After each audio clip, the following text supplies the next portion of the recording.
Good evening, folks. What's going on? What's up, Satellite? Buster V, Sacrificial Toast, Arcane Tradition. Hi, everybody. Happy Thursday. I hope you're doing well. I am cozy tonight. I feel nice and cozy this particular evening, which is good because I am tired. I am exhausted. I'm starting to feel the weight of the last couple of weeks and everything that I've been through and dealt with, and it's because my wife is she's gonna be home in a couple days. She's coming home on Monday morning, and I think the closer I get to that, I just got slammed Saturday night, slammed on a Thursday, no less. Imagine how that must feel. But yeah, the closer I get to her coming back, the more, I don't know, I guess the more exhausted with all of this I become, so. So I'm very glad to be here right now. I'm very much looking forward to this. Good evening, Ms. Roy. It's good to see you. Choose to believe the page on the left is also part of Saturday Night Slammasters. Yeah, the little garlic guy is secretly OP. He just beats everybody's ass. Yeah, it was a busy day. Conventionally busy, nothing particularly crazy. Oh, I did do something fun today. Well, I did a couple of fun things, actually, now that I think about it. I went into the office today. I had to go into the office. I have to go in at least once a week. They had a food truck for lunch called the Tropic Truck. So I had some nice marinated roast beef over rice, the salad and beans and plantains and stuff. It was very nice. It was very, very good. And then when I came home, I actually had some time in the evening. So I did some baking with my daughters. I gifted my younger daughter talks about wanting to be a baker. And make cakes and pastries and stuff when she grows up. So one of the little things I did for her birthday, which is a couple weeks ago at this point, I got her some cake mixes and some frostings, and I told her, we'll make some cakes together. And then every time I thought we would have time to do this, either something would crop up that I would have to take care of, or she would just feel like doing something else. But tonight the stars finally aligned and we made cakes together, and they were quite nice. It was pretty enjoyable. Let use Easy Bake. Holy crap, what's that even? Did you know you didn't know this, I had an Easy Bake oven when I was a kid because I just thought it was so neat. And I made some cakes and brownies and cookies in it, and I enjoyed it. Pics? No, I don't, actually, unfortunately. I took some pictures with the girls and the cakes, and I'm not gonna post those, but yeah. And next time I have a piece, maybe I'll take a picture and send it off to y'all. What's up, Grunt Fodder? How you doing? Got to pick up all the pizza boxes and root beer cans strewn around before she gets back. No, my wife knows exactly how degenerate I've been. Cause she controls all the money. All the credit card statements and stuff flow through her. So every time we eat out, she knows exactly what we're doing. By the same token, for some reason, her main credit account is set up to send me notifications when she does stuff. So I get these random notifications in the middle of the night that she's like bought something in Japan. I'm like, whatever, who cares? Kinnikuman Man is garlic powder and is also in Secret Galaxy. I saw that. I haven't had the chance to watch it yet, but I'm definitely going to. Art looks very JoJo. Not JoJo, Memphis in the North. Yeah, we'll talk about that because there's obviously something going on here. I don't think they just randomly get the Hokuto no Ken artist to do key art for things like random wrestling games, or maybe they do, but something's clearly going on here. Not letting you anywhere near responsibility is wise. Yeah, I don't want it either. So I think some men try to hide from the fact that they just want to be pampered. They just want to be taken care of. I put it right out in front. Like, I don't want to fucking do anything. I don't want to take responsibility for anything. Like, I just want to sit around and play video games. I'll do whatever, direct me. I'll do whatever you need me to do. As long as I can live a nice, comfy life. Not for Saturday fucking Slammaster. I suspect, I'm getting a little ahead of myself here. I suspect that this game was something else in Japan. And then was reskinned as this. So surely someone in chat is gonna have the inside scoop on Saturday Night Slammasters. But we'll find out. We'll find out together. You can't see it because it's behind a big dumb head. But it's a Capcom joint.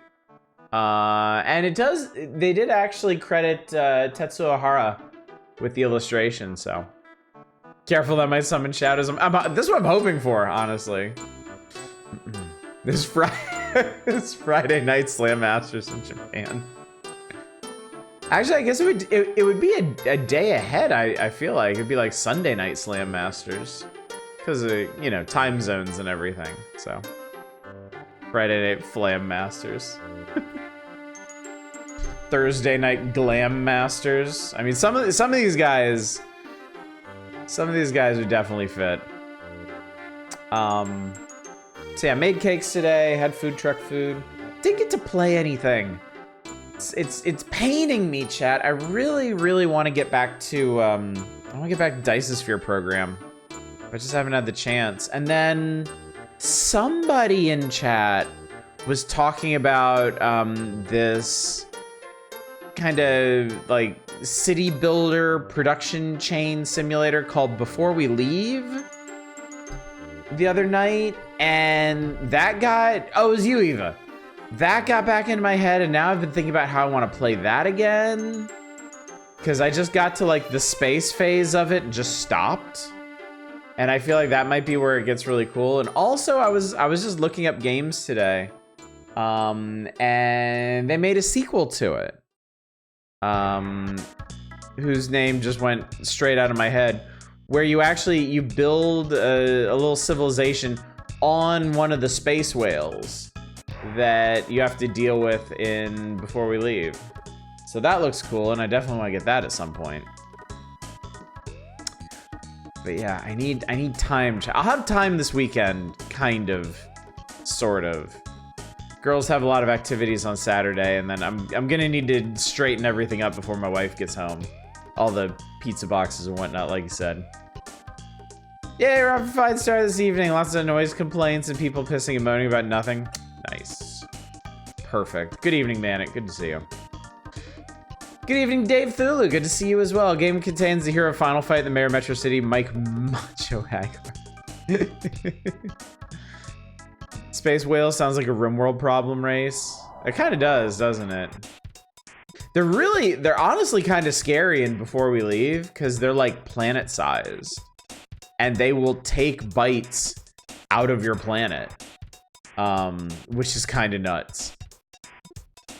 And there's like a whole tech tree of anti-space whale defenses. Maybe that's why I stopped playing the first time. One of my plans got nommed on, and I was like, oh god, nope, big nope. Just thinking about going back to Shadow War, the not as racist remake. I think about it every now and then. I have the original Shadow Warrior remake, and I played through it once, and it was really good. It was a little too long. It's one of those first-person shooters that has that unfortunate problem with kind of wearing out its welcome. Like, each of its stages is a little too long and a little too repetitive. I've tried the second one, and I liked it, but it has a very different structure to it. And while I felt like I liked it, it wasn't compelling enough to stick with. And then I know there was a third one, and I just don't remember anything about it. But yeah, it would actually be kind of nice to go back to that first one. You're not getting me again though. I'm gonna stick to my longing for before we leave, I think. This anti-space whale propaganda. Look, I've got nothing against space whales. I'm sure there's very fine space whales on both sides. But this one did kind of eat a chunk out of my planet, to be fair. No John Romero's Daikatana though. But what could be? What could ever measure up to that? What other game in history has made us all John Romero's bitch? I can't think of another one, really. Second one is a looter shooter, yeah. I mean, not... yeah, it is.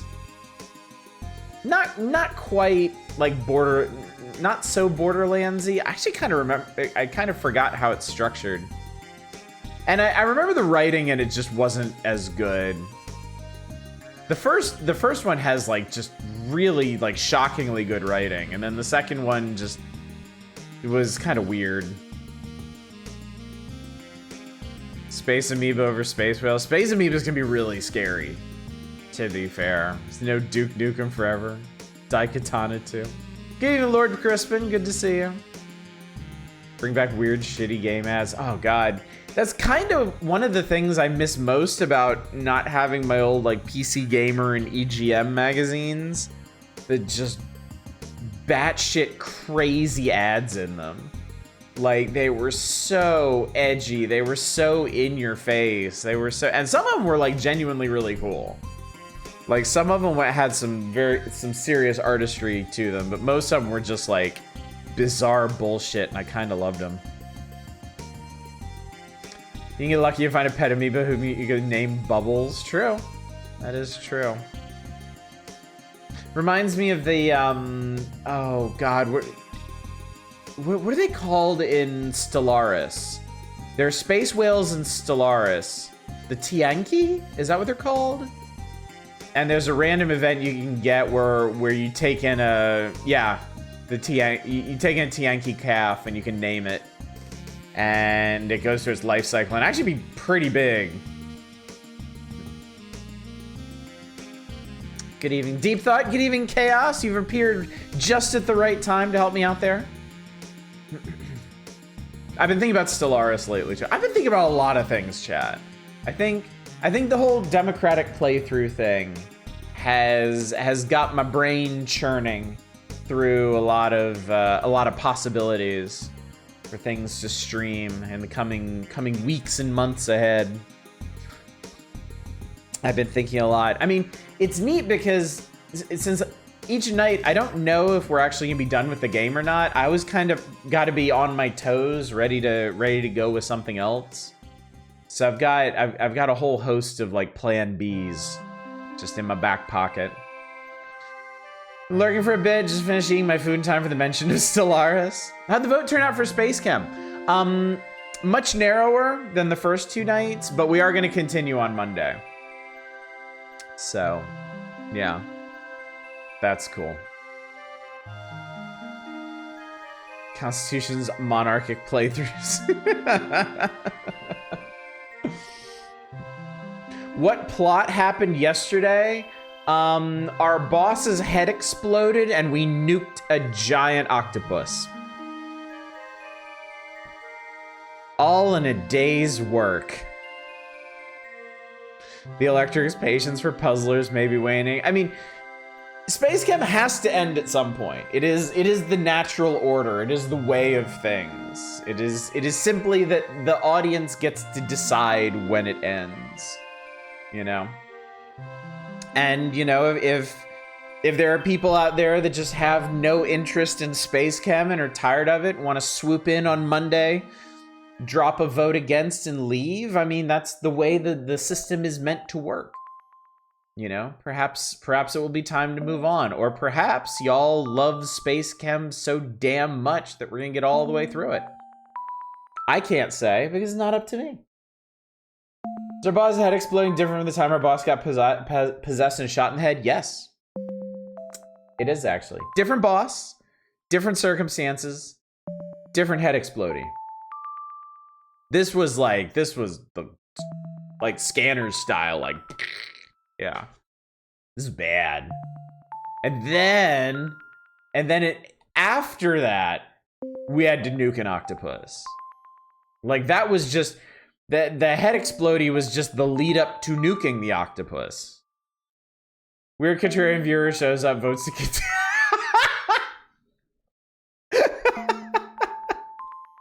Okay, that would be a problem. That would be a problem. I like to think that if people vote in favor of something, it means they're gonna watch it.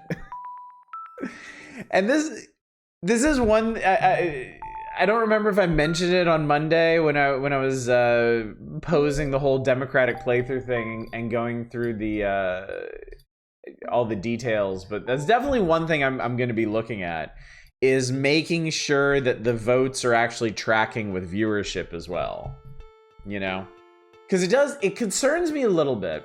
I was thinking about this after last night's stream. There is a potential problem where if people aren't interested in a game, they leave, they don't watch it, but then they're not there to vote against it. So it's possible that games could have dwindling viewership but still be voted to continue because the people that are sticking with it are the ones who want to stick with it.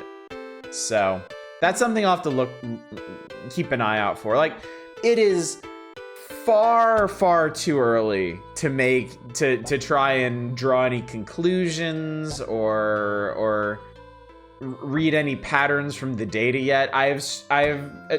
I've done the whole democratic playthrough thing for 3 nights and with 1 game. So clearly this system needs to be tested with other games of the same type, different games over longer periods of time. So thoughts exactly. Then force everyone to watch the whole time. We should, yes. Twitch would be a better place if everyone just had to lock in for the entire stream. Obviously. Minority rule, that could never be a problem. Oh, of course not. Certainly not. Vote against, then leave. Yeah, see? Democracy in action. The way it should be. My background stream was not a game I care too much about. I mean, that works too. That works too. Look, my position as a streamer, my position is always watching the stream is better than not watching the stream.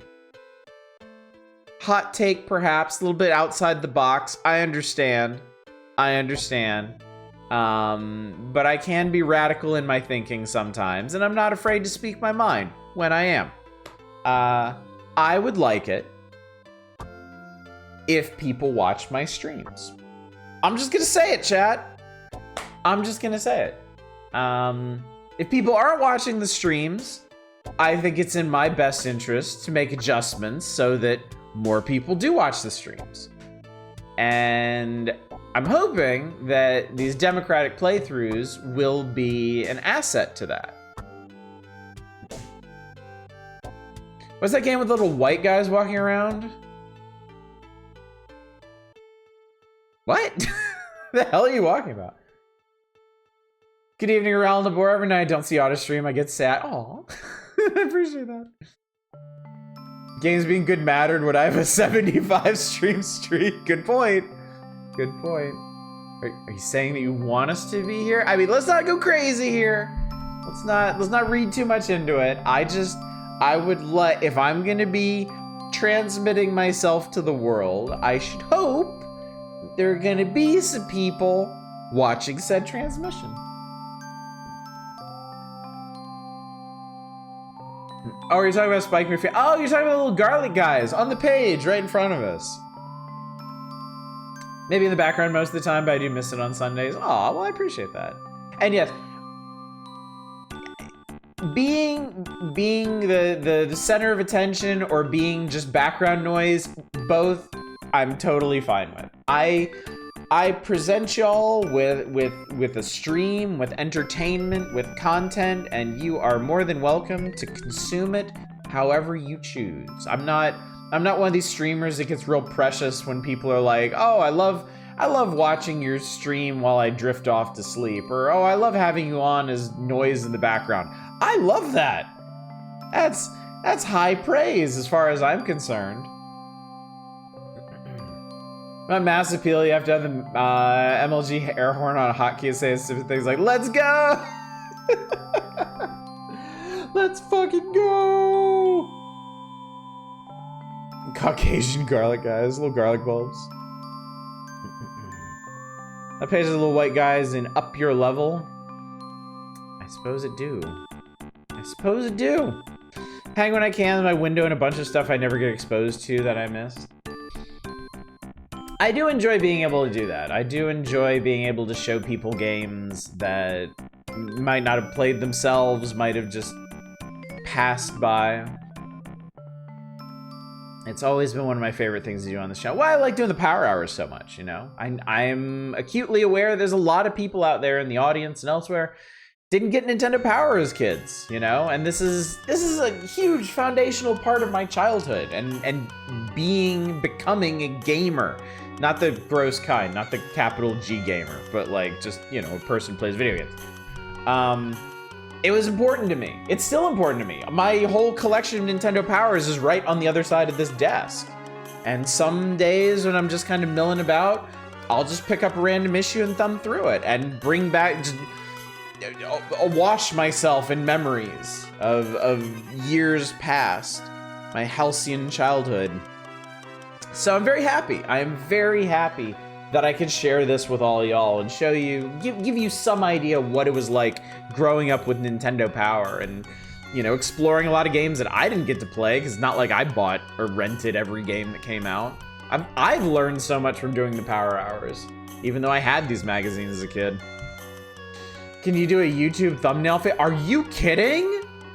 Oh my god, if I actually gave a shit, I could do such YouTube thumbnail.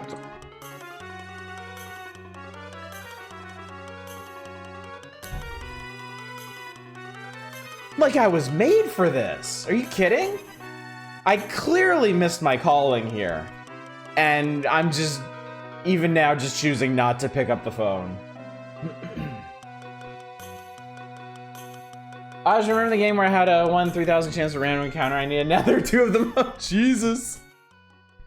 Seriously questioning your bullheaded commitment? Yeah, I would too, definitely. Yeah, it turns out there's a lot of games out there. Some of them are even good. Didn't even have an NES or SNES as a kid. Yes, these streams are for you. First and foremost, they're for folks that never had this as a part of their childhood, you know? You know, it's fun to compare notes and you know, stream and talk with people who did play these games, but I'm most happiest that I can expose folks that weren't Nintendo kids to the majesty of this, the magic. It's all about ethics and video game journalism. Wow, I haven't heard that line in a long time. It just made me shudder. Made me cringe internally. Wash yourself in the memories of sweaty men slamming each other Saturday night. Why do you think I like this so much? What's the favorite thing you've learned this past year from the Power Hours? That's a really good question.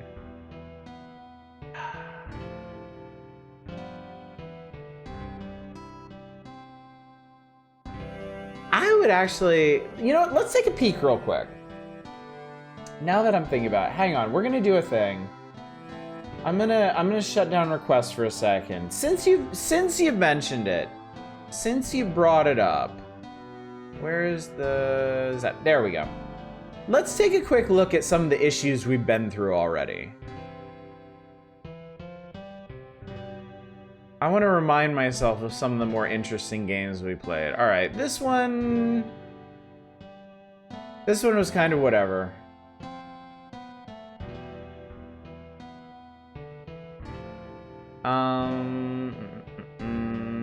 Yeah, this one wasn't so much either. No, recap doesn't go on until we're dead.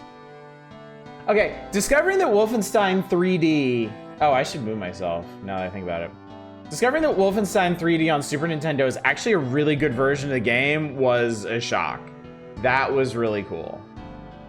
That was really, really neat. There's one in particular, Skyblazer. Skyblazer might be the biggest discovery of this year for me in Nintendo Power. I had a great time playing Skyblazer. That was really, really fun. I was also, not so much a discovery, but a reassurance that Bugs Bunny Rabbit Rampage was in fact just as good, if not better, than I remembered from my childhood.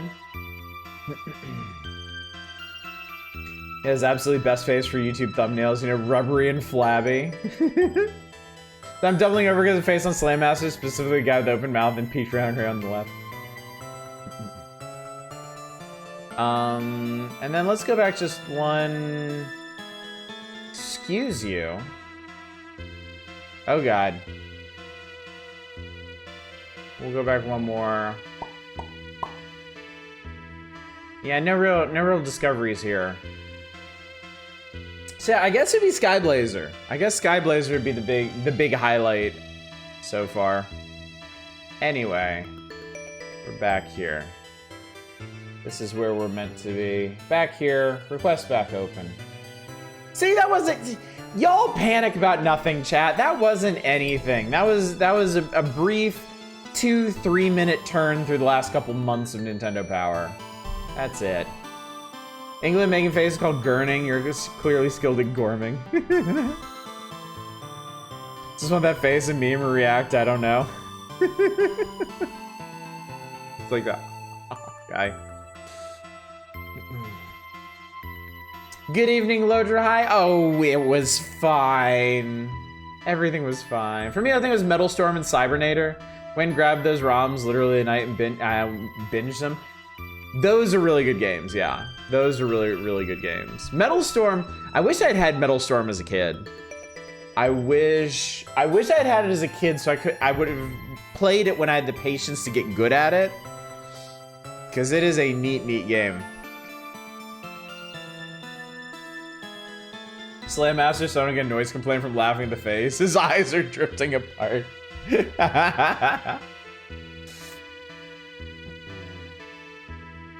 And then that Japanese Buddhist take on Hindu setting. Yeah, it was crazy. It was really cool. Evo is a blast to watch.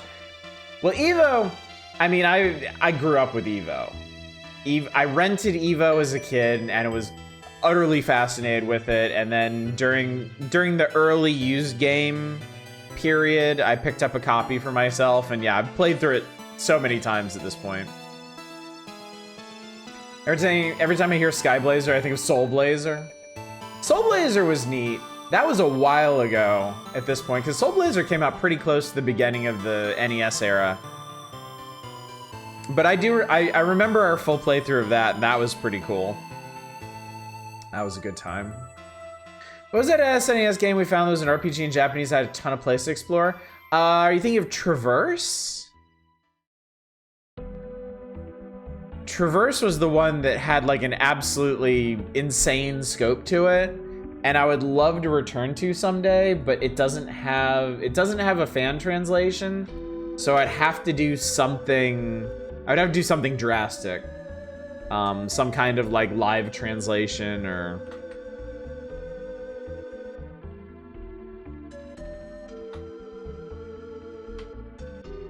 But yeah, I really hope one day to play a significant amount of Traverse on here, just to figure it out. Steve's all Japanese, no problem. Slammasters is such a weird word. It's like, it looks like it should be pronounced some other way, like Slammasters. Slammasters, you know? The meat-headed cousins of the Lannisters. Really want to see Traverse one day. It still haunts my thought. Dude, same. 100% same. Like, I really want to check that out someday. It was absolutely wild fun, yeah. Maybe convince my wife to come on stream with me and she can just live translate everything for me. That'd be a hoot. That'd be a hoot for everybody except her. So. Anyway, chat, we got a request now. We gotta do it, so I think we better go ahead and get into it so we can make some actual progress into the magazine tonight. Before we get too terribly rambly tonight. Double your viewership from Space Cam with Slammasters home screen. How's that for democratic feedback? I had a feeling that a lot of people were looking forward to the return of the Power Hours. Space Cam is very different from what we normally do on this channel.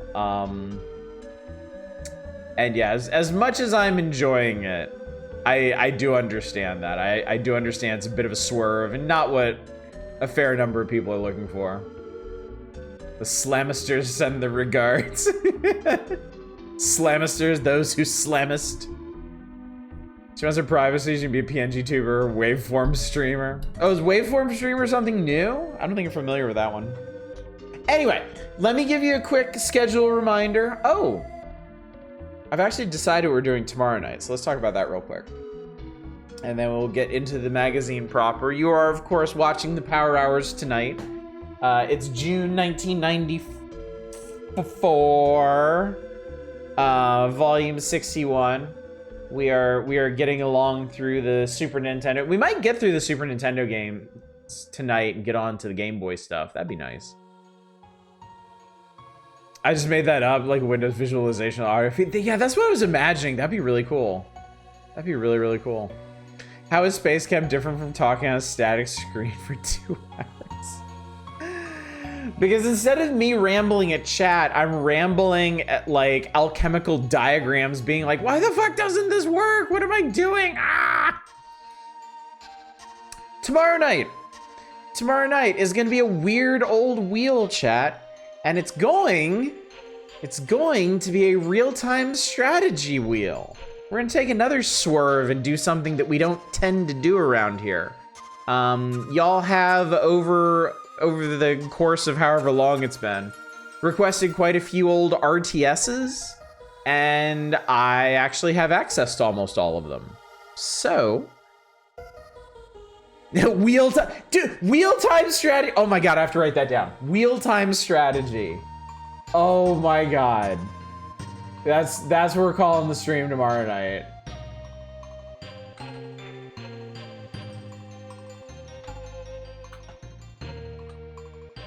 That is inspired. That is absolutely inspired. Oh my god, yes, Dune 2. I knew Dune 2 would get mentioned. Actually, in the spreadsheet, I think Dune is requested, but it's the 1992 one. It's the one that's like actually mainly like a point and click adventure, but then it has like strategy elements to it. So that's the one that I looked up. I can actually let you know what we're gonna do tomorrow. This is one of those rare times where I'm not feeling super coy. I'm actually willing to let y'all know what you can look forward to. The big one for me, and honestly the reason I'm doing this, I found a way to get Populous the Beginning on OBS. It does this weird thing, and it was doing it on this system too, where Populous the Beginning runs just fine, but if OBS is open, it crashes out.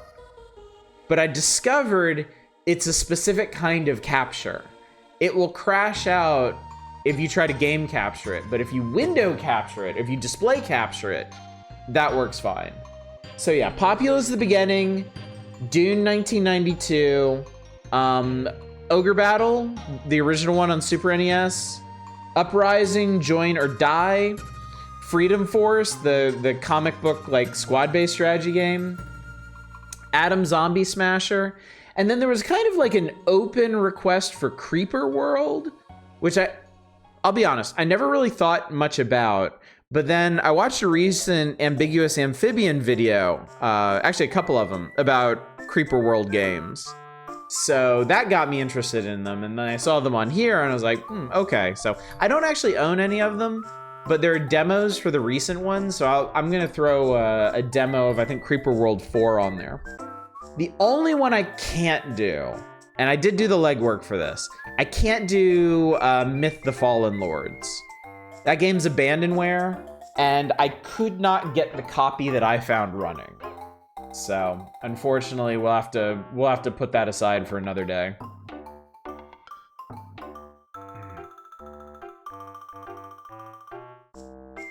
Chat, I think they got Oddish. She's been replaced.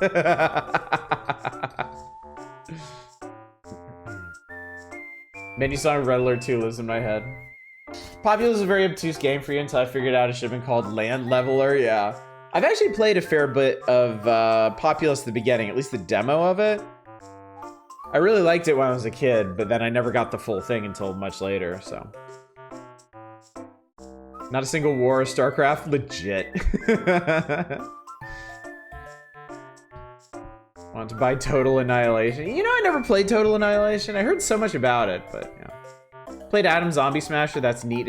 It's a weird game. We'll talk about that tomorrow night. It's an odd one. We're playing them on Congregate or something, Flash games. I think Myth requires a lot of fan work to get running these days. Yeah, I went to one of the fan sites and was poking around, and there were all these like really long involved guides that were talking about things that are kind of outside my expertise, which, I mean, there's a lot of stuff outside my expertise, but this was like way outside of it, so. Pulled me out of my slumber with the mention of RTS games. Now you've done it. Adam Zombie Smasher, Smashing Atoms of Zombies. It's on Steam. Take a look. See what you can surmise about it, and then I will show you what it is tomorrow night.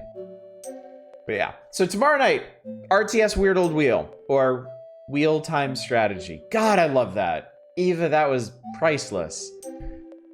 It's one of the problems with being a writer is every once in a while, you'll just, like, somebody will just pop something out that you realize you never would have come up with on your own, like, a million years, and it pains you. But you just gotta, like, you've gotta acknowledge it, give them their dues, and soldier on in your own insufficient capacity.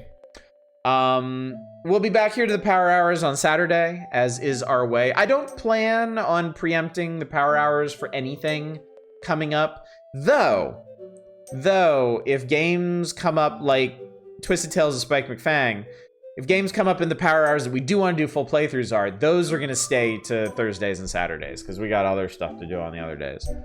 No stream on Sunday, of course, and then Monday we're back to Space Chem. For now, at least. I always want to try the Goblin RTS as oddly console only. I'm not familiar with that one. Give every coin I have in 20 bits I have and make that reaction. Oh, I didn't even click on this. What is this? That's pretty great. If we could get that up in Discord, I think somebody could make something out of that.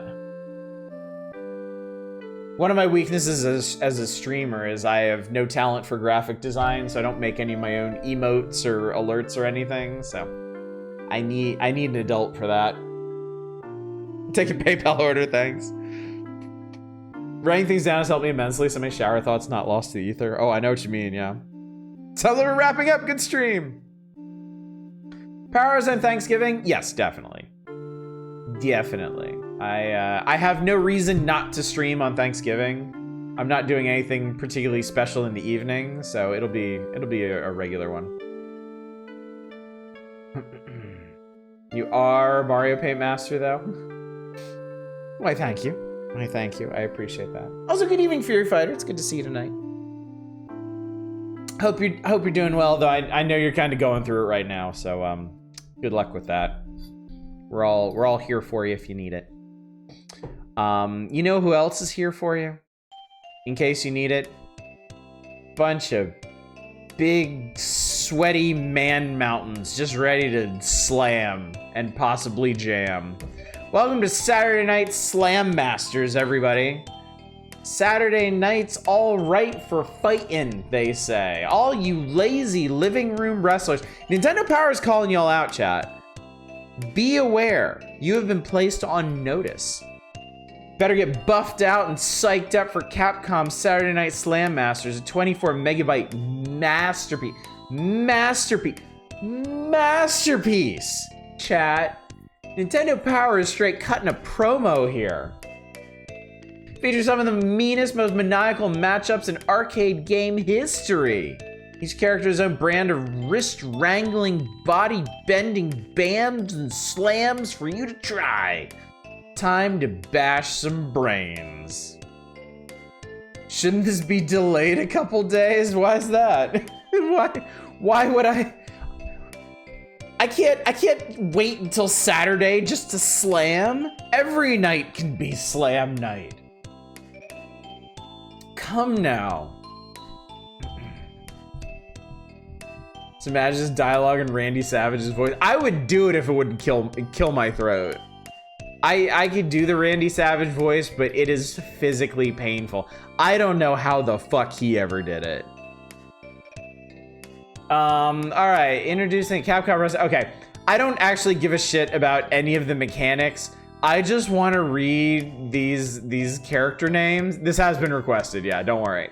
I'm just going through the magazine feature before we actually crack into it. Biff Slamkovich. They came right out the gate swinging with Biff Slamkovich. Nicknamed the Rockin' Rusky, this heavy metal hunk from Russia loves to perform the head rocker. Gunlock the Loose Cannon. The Great Oni. Titanic Tim the Battle Axe. I'm a little worried about Titanic Tim. I'm kind of wondering if he was meant to be like a Native American pastiche. And when they localized this game, they were just... Maybe they just had the foresight to be like, nope. Absolutely not. El Stingray. Okay, maybe not. Maybe not. Mike Hagar is in fact in this the uncivil servant, which I mean, come on. If Mike Hagar was a professional wrestler, that is absolutely what he would go with. It's Crunch Slam Chest. This is what Mystery Science Theater was referencing in Space Mutiny. I'm now convinced. How about Alexander the Greater? Not like great and greater, but like cheese grater. Alexander's a butcher by day and a meat eater at night in the ring. Are you his next slam burger? Somebody, chat. Somebody wrote that down, put their pen down, and read over it. And was like, yeah, that's as good as it gets right there. And then there's King Rastamon, which... I just feel kind of uncomfortable commenting on, period. Somebody got paid to do that. How could they pick up their pen after it burst into flames from that fire? Right. I was just telling you, chat. Sometimes you read something that's just so far beyond your own capabilities as a writer, just beyond your very reckoning. And it just makes you sit back and go like, what am I doing? What am I doing here? All right, is there another page of the? No. You didn't see that. You didn't see anything, chat. Before we get to whatever it was, because nobody saw it, we gotta do some slamming and some jamming of our own. So let us do the damn thing. Crunch butt steak, hunk true grit. Now, should it be better or worse if King Rasta wasn't whiter than mayo?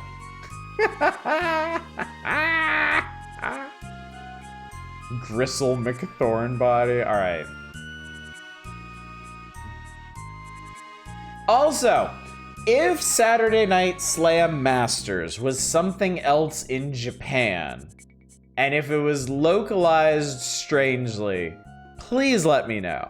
Please let me know if we should take a look at the Japanese version. If so, what it even is. Because I am deeply curious. It really seems like one of those games that was something else and got transformed.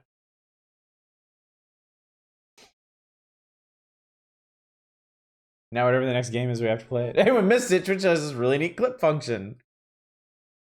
Don't be giving away all our... Oh my god. They start with crotch, chat. That man's head was tiny. That guy's head was tiny compared to his junk. It's certainly something. What the hell? What the hell?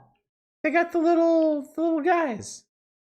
I think this is the little guy you pick up in UN Squadron just to clear the screen. Saturday Night Crotch Masters, bulk slam crotch. Dude, Jesus. All right, give me a single match. All right, we got Biff Hard Cheese, Gunlock, Oni, Titans, Stinger, Hagar, Greater, Rust. Goddamn, Jesus. Feel my fragile masculinity swelling between its muscle space. Well, obviously I'm gonna be Hagar. Ha! We're starting in Los Angeles. Against Stinger! I didn't even have time to read that shit. Oh my god, they got lasers, they got pyros. Holy fuck. I think I have a profile on Stinger. That man has a fantastic boa. Okay. Oh, he's got the dick punch. Except Stinger isn't tall enough for the dick punch.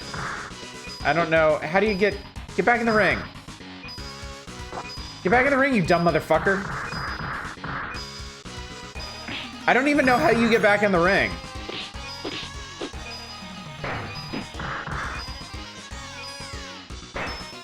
Oh my god, I'm just getting... I think I lost by default. No. Ha! Everyone's a loser!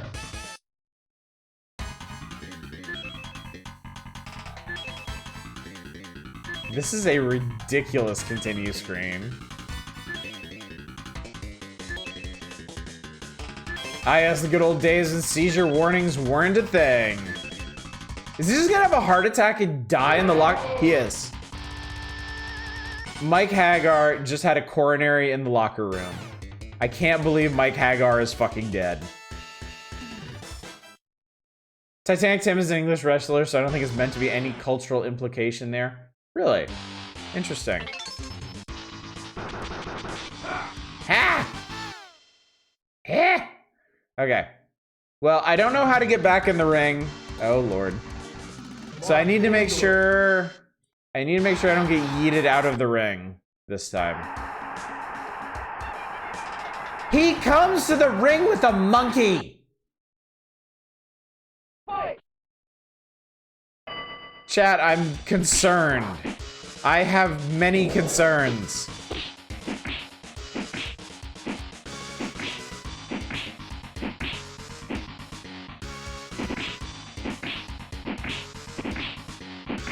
Can I just... I seem to have pissed him off. How did you do that? How did that man do that? I don't understand.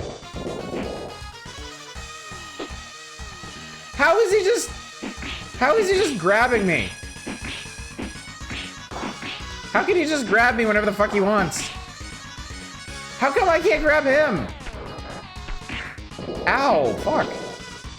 Don't pin me. Don't, stop it. Wait, no. No. Wiggle. What? What?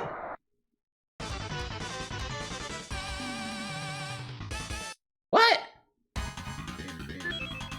If I was saying he's gonna lick you, something, I'm not joking. I don't know what else is supposed to be licking.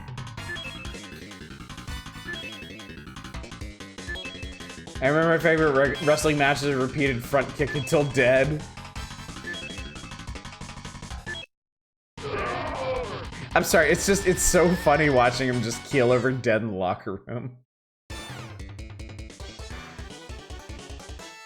Okay, yeah, great. Great. Doodly-doo. If we do a team battle royale, maybe we can get some more action going. Oh wait, there's more people. Jumbo and Scorp. Okay, let's do it. Scorp and Jumbo. I guess Scorp is the final boss of the game or something. Scorpion Jumbo vs. Titan and Stinger in Los Angeles.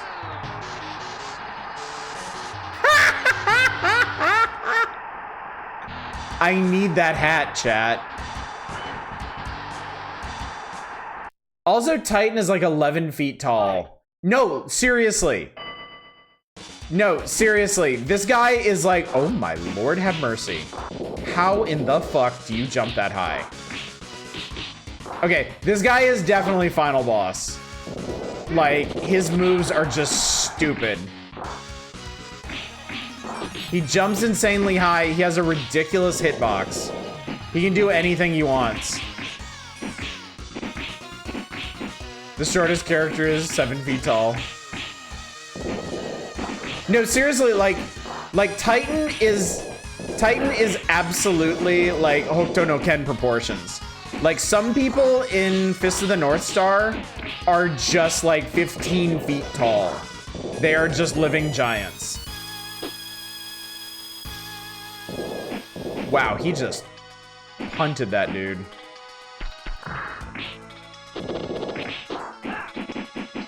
How the fuck does he do that? That's the Psycho Crasher. I just realized that. Pin his ass. I don't know how to do it. You do it.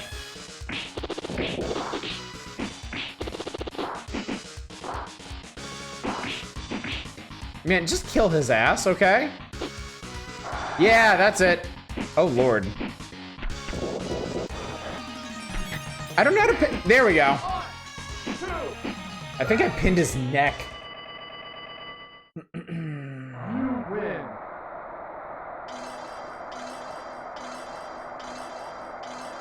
I was MVP, apparently. Yeah, these are definitely boss characters. We love our short kings. Still shorter than One Piece? Yeah, I think Brook is still taller than Titan. Brook isn't even that tall in the grand scheme of things. We're going to Mexico. Biff and Grater. Mexico. Mexico. Pew! That fucking hat, man. Oh my god. I thought I said Mupp and not MVP. Are we fighting Immortan Joe?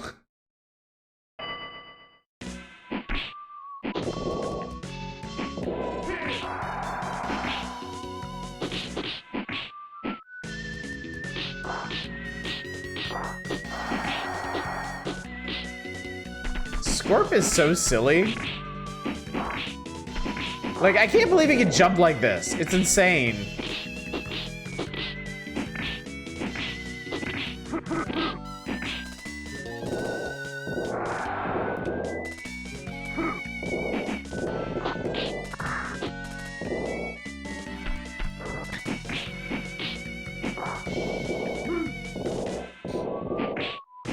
Scorp looks like he has some guy's moveset. Jumbo wears the hat well.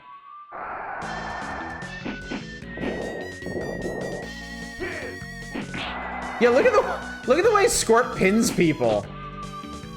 He just like elbows them in the neck. It's hilarious. Also, it seems like I just don't like everybody else is like mostly dead, and I've taken like half damage maybe. Okay, I'm sorry. I need an explanation here for why this guy has no health and is still kicking out of pins.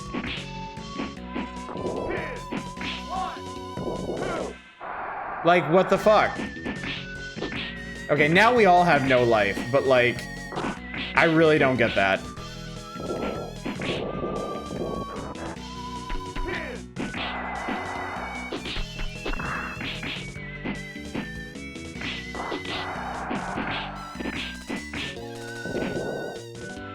Seems like they used a lot of Street Fighter animations.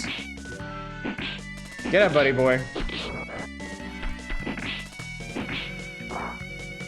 So I'm running into this problem now where like I'll grab somebody, but then they'll just reverse it.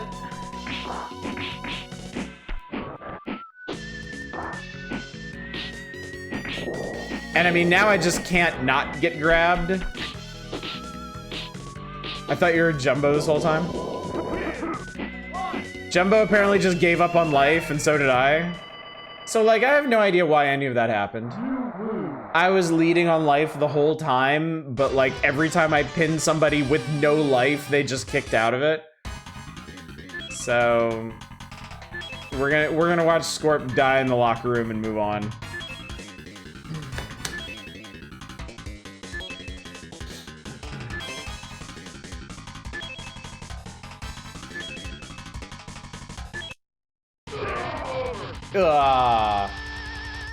He's actually playing as the white hat.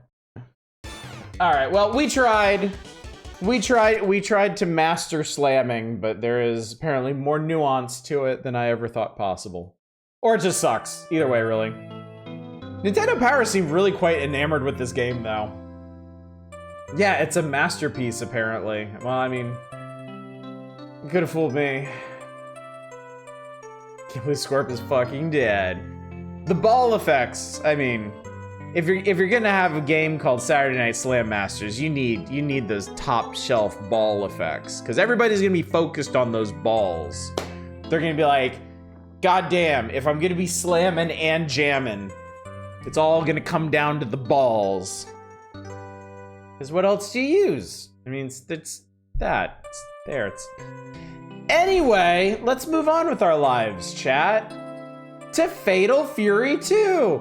Wow, what a surprise. More fighters, more moves, 20 megs. Who can believe that? Fucking incredible. Only one will be champion. Fatal Fury 2 by Takara. Okay. Offers you a chance to conquer the world by defeating each nation's best warrior. Although it follows a similar storyline to many other street fighting games, there's some interesting features that make the game worth playing. While all the characters have powerful new moves, the real strong points are in the stages themselves. Instead of the typical left-right combat, Fatal Fury 2 gives you screen depth so you can interact with your surroundings. And actually, Nintendo Power made their own little diagram of this, or maybe they lifted it from the instruction manual. But Fatal Fury 2 has lanes. Whereas most 2D fighters just put you and your opponent on the same line, and you fight that way. Fatal Fury 2 actually has separate lanes that you can jump between and perform special attacks between, which is really cool. And in fact, it's such a storied and legacy feature that when they added Terry to Street Fighter 6, they gave him a special move where he can effectively switch lanes in a game with no lanes, which is really cool. Does we need more huge dudes punching each other? Yeah, but these dudes are cool. I like these dudes. I didn't like those other dudes. I didn't have any faith in those dudes. These dudes are different.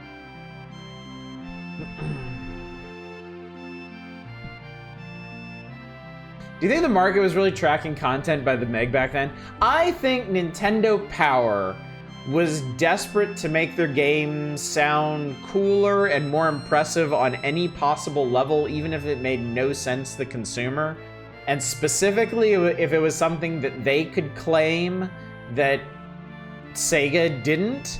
I don't know if Sega ever talked about how many megs their games were, but I assume if Nintendo Power is building up something that they did, it's because Sega didn't. Blast processing. Is that how Conquest works? Be one dude and you rule a country? Good to know. Remember game size being a thing for consoles? I remember the bits being a thing. I remember the NES being an 8-bit console, and the SNES and the Genesis being 16-bit consoles, and the Nintendo 64 being 64 bits, and holy shit, it's got to be 4 times as cool as the Super NES because of that. And none of it actually fucking mattered, but... Takara publishing these originally is a weird thing. Take a break from making toys that turned into other things, I guess. I guess at the time...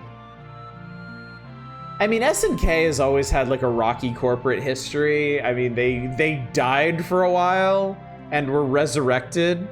But I suppose at this point, in the early 90s, SNK just didn't really have a presence outside of Japan, or at least in America, so they contracted with Takara to publish their stuff instead of having to deal with it themselves. Nintendensis is what Sega's this is. Oh god. Okay. Yes, each of the stages has 2 screen depths you can fight from, so you can create entirely new fighting style by moving from one level to the other. First big difference you'll notice is your ability to avoid other fighters' missile attacks, also known as projectiles. If something is hurled at you, a quick jump to the top of the screen will let you avoid damage. You can also surprise your opponent with powerful kicking attacks when you move between the screen levels, but you can take damage as well. SNK, the Jesus of fighting games. Nintendo Power having themselves another attack about the Genesis. No, we're just commenting on how Nintendo Power loves to bring out how many megabytes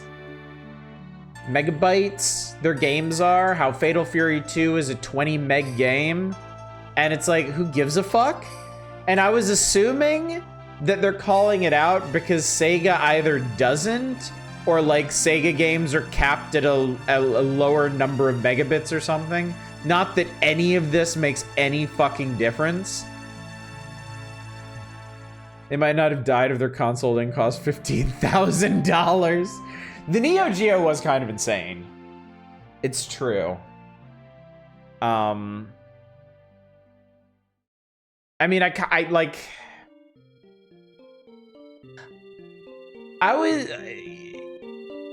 I would assume, I've never really looked very deeply into it. I assume that the Neo Geo just made more sense in Japan, where having the authentic arcade experience at home was probably a bigger draw than in America. But also, I think SNK is just a real, like a Japanese ass company. I think they didn't have, and even now may still not have a terrible lot of awareness of what's going on in other regions and what would appeal. Our largest SNES cart was 48 megs. Largest Genesis cart was 40. Remember being like $600 back when that was a big number. Yeah, and the games themselves were like 100 or 200, I think. Where is this game song from? An excellent question. This is from Fire Emblem 3. This is a Fire Emblem song. You are welcome. Remember seeing the Neo Geo stuff in Electronics Boutique in the mall and wondering who could afford it? Yeah. Yeah, no, it was bonkers. For a market that was dominated by $100 and $200 systems and $60 games, like the Neo Geo was just like, and it was games that nobody knew, you know? It's not like it's not like the Neo Geo had anything akin to like a Mario or a Sonic or a Final Fantasy or anything to drive it. As younger, I never looked at games for birthday holiday because we're poor as fuck. Still, you have large file size, so game have large content. Yeah, I think a big part of Nintendo's marketing scheme at this point was just like bigger number. Whatever Sega has, we have a bigger one. Meg envy. RAM envy. Color palette envy.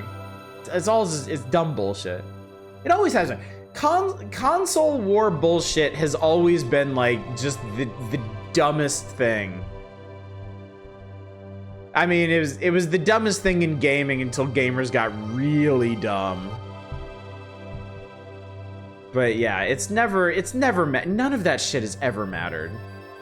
The only thing that matters is what is on the console for you to play.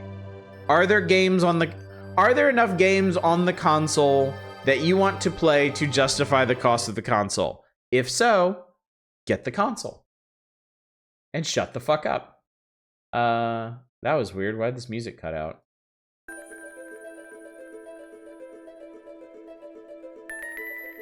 Pretty much all I care about. That is all I've ever cared about. Seriously.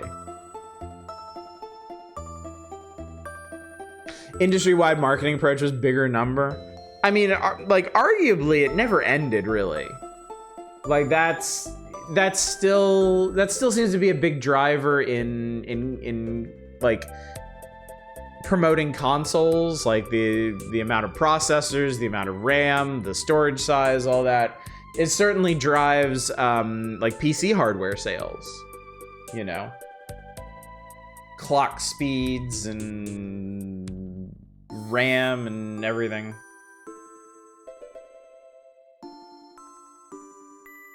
Ports being asked kind of matters. I mean, it does, but like, I mean, that's a very, very specific thing. You know, if you're getting a console to play Mortal Kombat specifically, that's something you need to look at.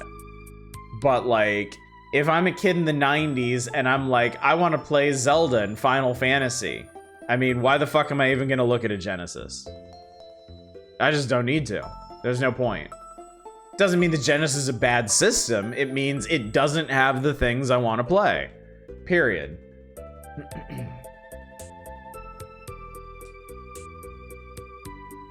Ram Envy is my Saturday Night Slammasters name. That's great. I love it. How many CDs has come on for all the great Hollywood level full motion video? Yeah. My case, I'm a nice enough PC. I was getting multi-console. I'd probably get it on there. So all exclusives are one thing that sells you. I don't own a PS5 because there's maybe like 2 exclusives I want to play on it. Yeah. Yeah, the only console these days that has exclusives that I want to play is the Switch. That's it. I like Nintendo stuff. I've always liked Nintendo stuff. I always will like Nintendo stuff. I want to play Mario's and Kirby's. So I have a Switch. That's it. Stuff that goes on PlayStation either makes it to PC eventually, like in the case of Horizon and Returnal, or it doesn't, and then I just don't care. I just don't care enough. I bought a PS4 for Bloodborne and never finished it. Same, Xbox has nice backwards compatibility for my 6th, 7th gen stuff at least. I'm 99% sure I would get an Xbox if I didn't have a PC. That's kind of where I was at back when I was living in Japan and when I first moved back to the States, when in the heyday of the 360. Like, there was enough stuff on the 360 that I was interested in the console to begin with, and then a lot of the stuff that I would otherwise play on PC, like BioShock and Fallout 3, were just on 360. So, it's one-stop shop. It was great.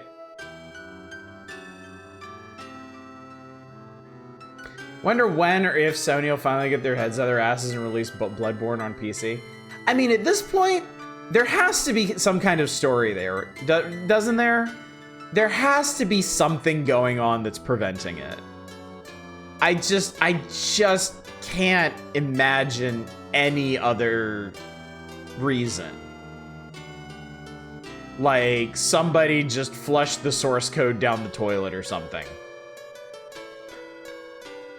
There's gotta be an explanation. Because just nothing else makes any sense.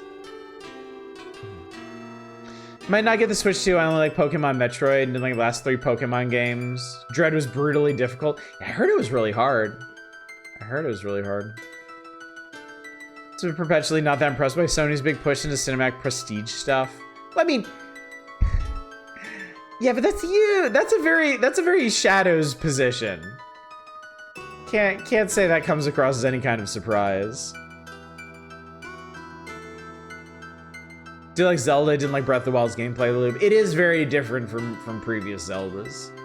Certainly. In which I saw the Switch 2 will have backwards compatibility with Switch, so that's nice. That is nice. That's good.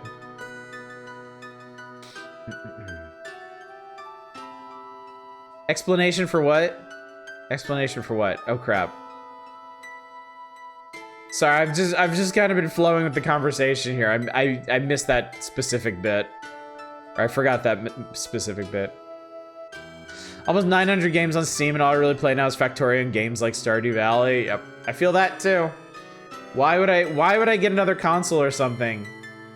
if I've already got like 2,000 some games to play on my PC, and that's just on Steam. I've got GOG, I've got Itch. Harvest on Switch was fantastic. Like a Spider-Man decent bit. Delving to UFO 50. I've noticed more and more people playing UFO 50 these days on Twitch.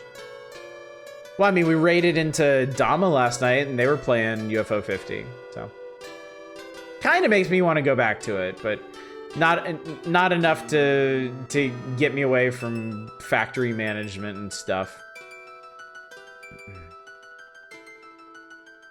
But yeah. Anyway, you wanna see some Fatal Furies? You wanna see? Oh my god, what a weird fucking way to set this up. Instead of breaking this down by character, they just have individual special attacks listed. And you have to read the description or look at the picture to figure out who it's for.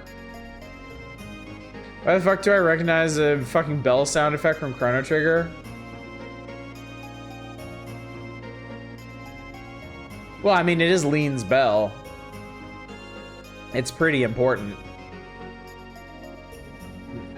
I mean, frankly, I would imagine anybody who's played Chrono Trigger probably recognizes that.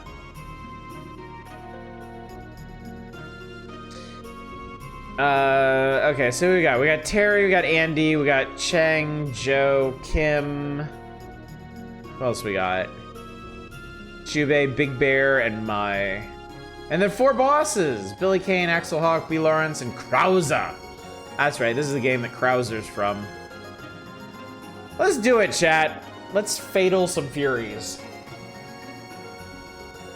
It's iconic and from the game, the part that everybody played the most of. Good point. Good point.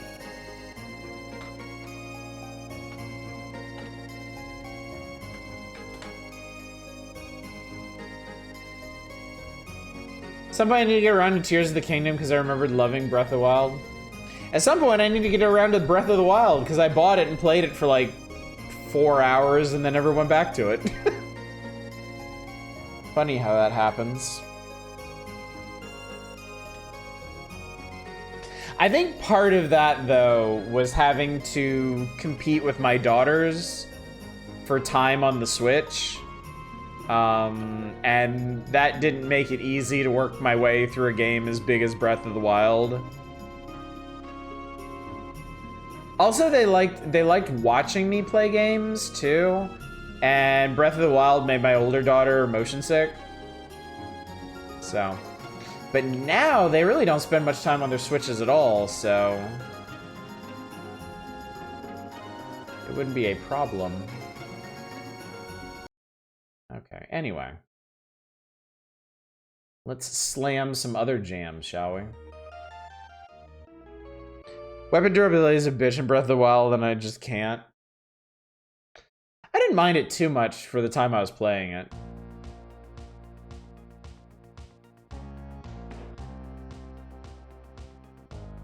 One player versus Calm. Guy's slapping his ass at me. Big Bear looks so much like Raiden. The King of Fighters Raiden, not Mortal Kombat Raiden.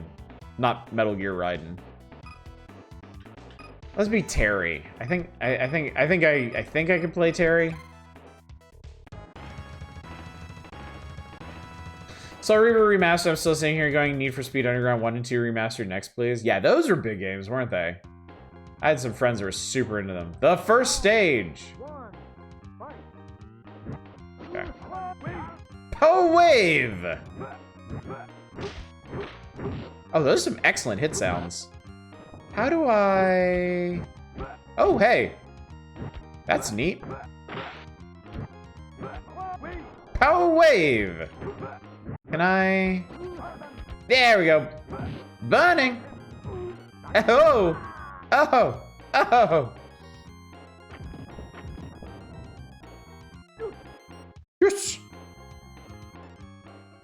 I don't know why I thought this was gonna be a side-scrolling beat 'em up, because you might have been thinking of like Final Fight or Streets of Rage or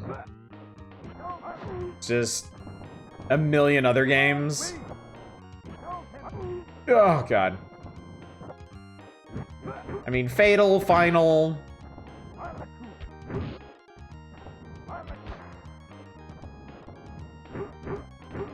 Ah! He grabbed me.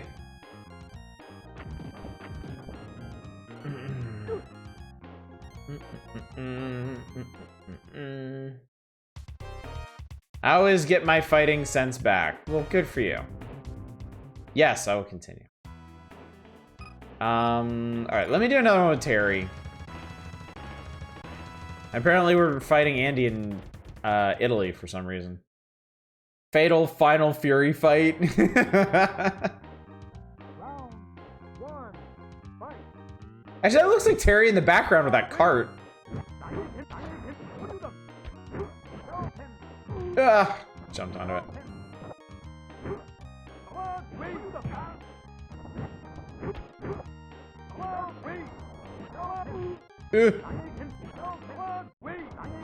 Ah!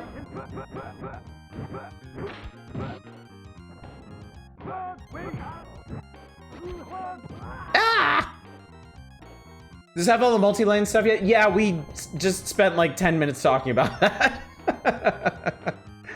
Yeah, the Nintendo Power, I mean, look at the magazine down below. The right page is all about the lane stuff. Oh, I found the taunt.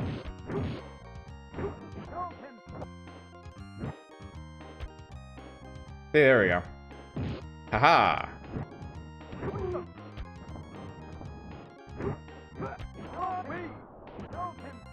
But the shadow effects look great. CRT, Twitch hates it. How do you do that?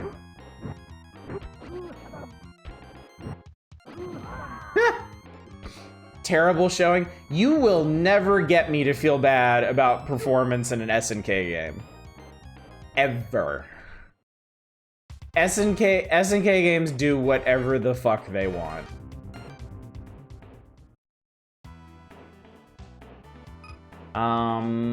Let's be my.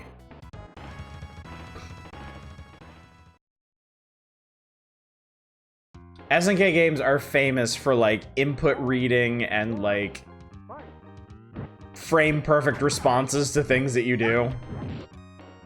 Their bosses are famously impossible. Wait, that was a stun?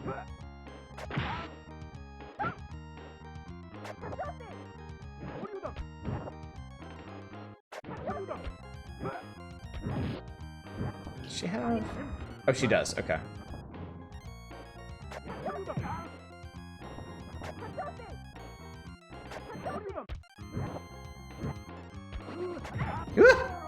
I did it!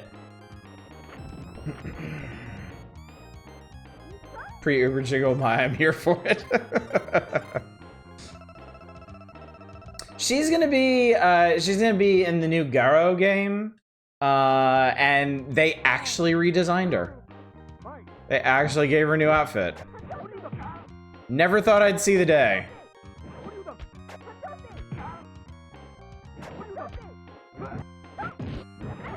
Ow.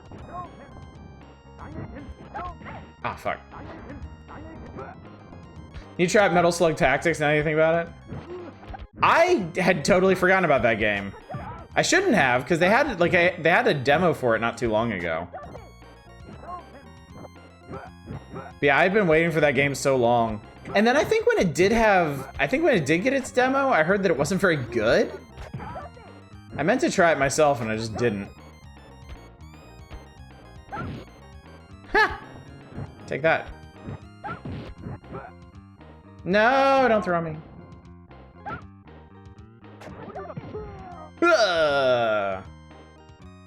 That's okay. Game Samurai Showdown JRPG. I got fan translated last year. I need to get to that.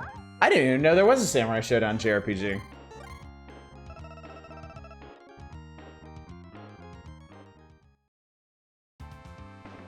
Is that the best you could do? To be the best, first you have to beat the best. Alright. Weird looking fuck. Alright, this guy's gonna slap his ass at me in Hong Kong. No, now you know. Look at this dude. Samurai Spears Bushido Retsuden on the Neo Geo. Okay. Yeah, I will just throw fans at these guys. Why do you ask?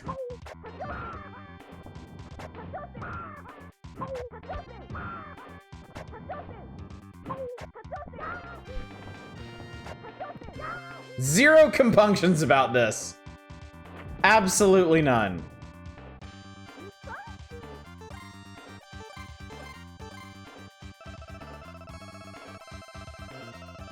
But read that, you fuck.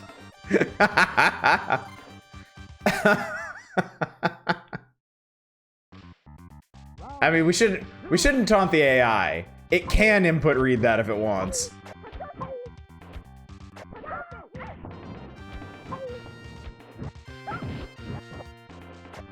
Like, he may have decided he's just done with this horse shit.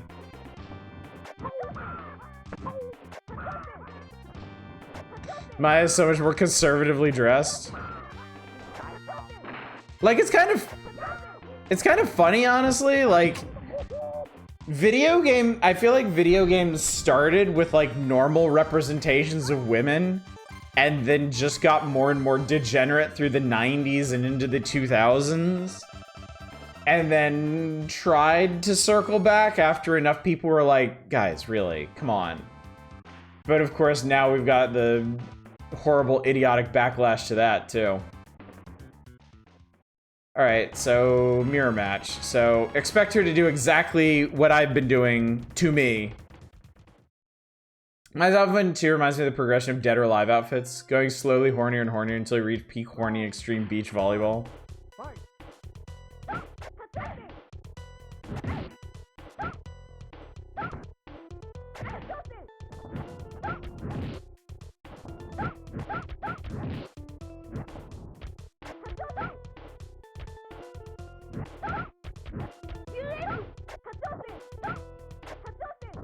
Maya's progression in particular is rather interesting. Because she started as cool ninja lady, right? And then over the course of many, many years... Okay, I didn't expect that. Over the course of many years and many games, her boobs just got bigger and bigger and more out there. And it persisted for so long, and it was such a core part of her character, that I feel like you couldn't really back off from that now if you wanted. You know?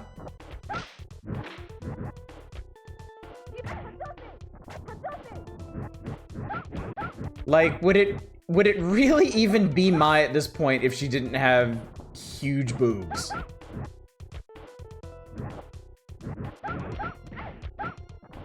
It seems different from something like Lara Croft, you know? Put her in a pantsuit.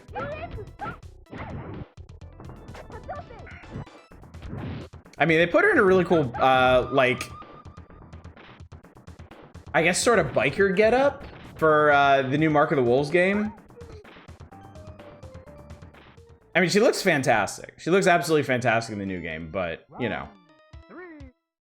Less like this and more like her modern incarnation, but with a different outfit. Be like changing Morgan's design? Yeah.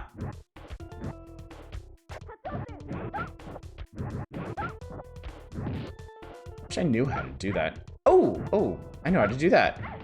Oh god. Can I keep... Oh my god, I can keep doing that!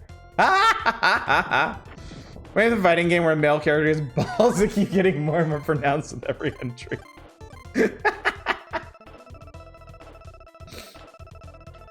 David Bowie's bulge to be represented in fighting games. Minus Voldo, it doesn't count. Why doesn't Voldo count? Why not? Here comes the human storm.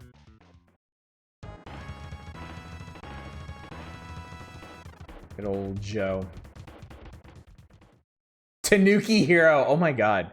That would... I mean, if people could deal with that mentally, that would actually make for a really interesting fighting game character. Like, block would basically just be them wrapping themselves in their massive scrotum. Can you imagine? Oh, Joe is gonna annihilate me. No, Mai, get up!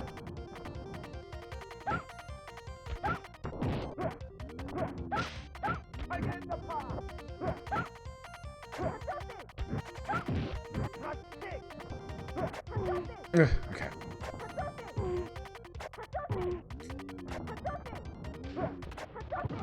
Does seem like if you switch up, if you alternate light and heavies, they don't seem to handle that very well. Try and kick them in the balls and they laugh at you. Tom Nook. Animal Crossing could go in a very different direction.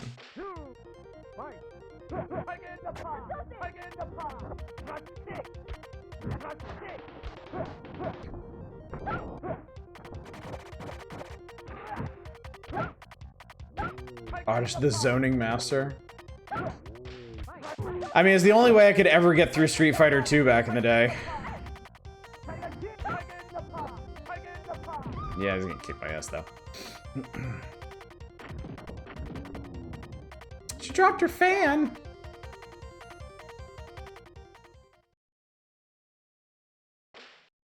Round 3, fight. Shit, dude. Oh my god.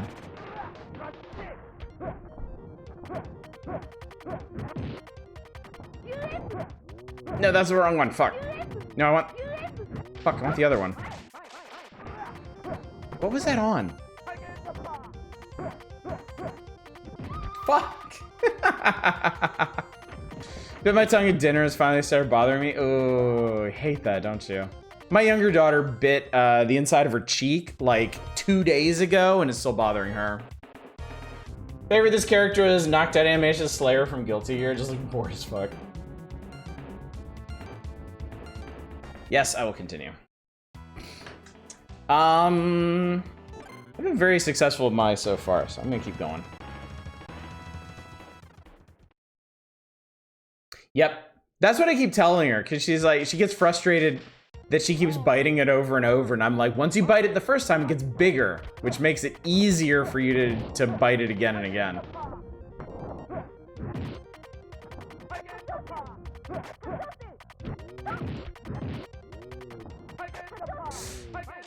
He can just do them faster than I can. Ouch. That was too fast.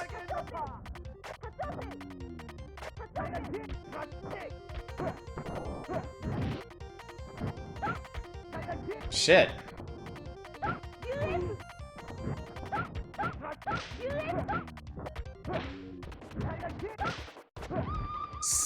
Some stuff in this game kind of chains together, but I don't really get it.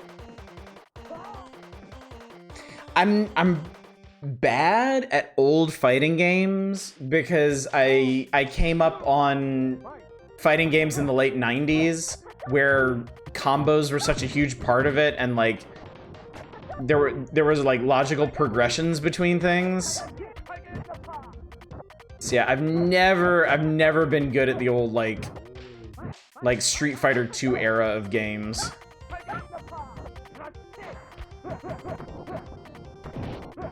Cat's trying to climb your chair so we can watch the stream. Aww. Dude. Shit. Damn. Fuck this guy.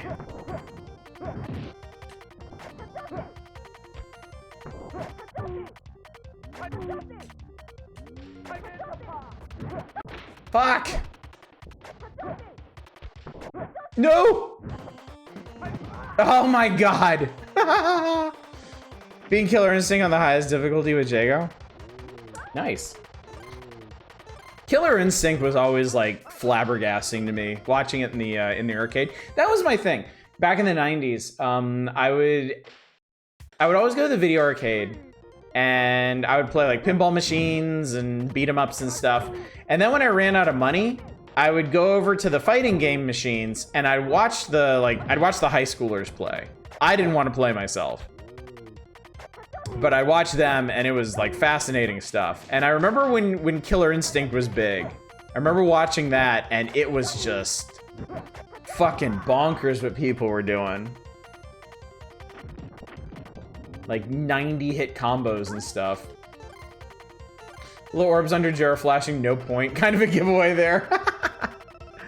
End of alert! Reviewed my insurance policy today. Turns out that my blanket is still in the middle of the night. I won't be. So stupid. So stupid! Oh, this is bonus stages. Neat. Do I get to smash somebody's car?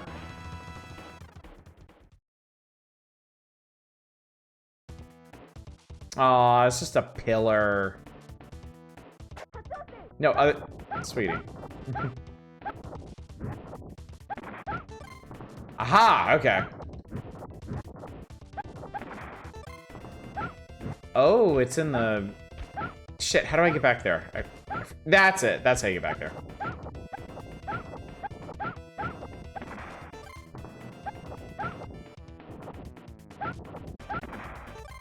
Oh, fuck. I was too close to it. That's pretty funny.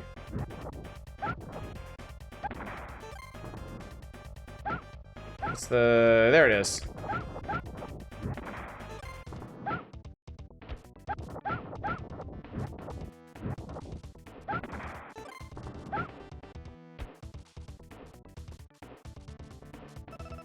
Trying to use my image. No bonus. Life is so hard. She has nothing to say. Call me the master of power, now I shall destroy you. Well, that's not very nice of you. Jubei.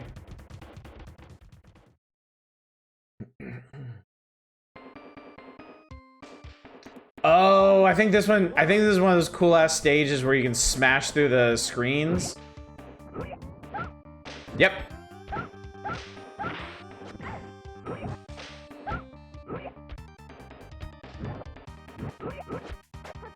What is he fucking throwing? Is he throwing his shoes?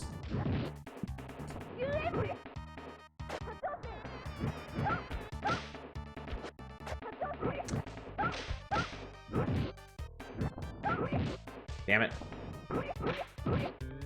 Damn it. Oh my god, how did he out-prioritize that? Shooting his foot calluses at you. If there was a shoe, honestly.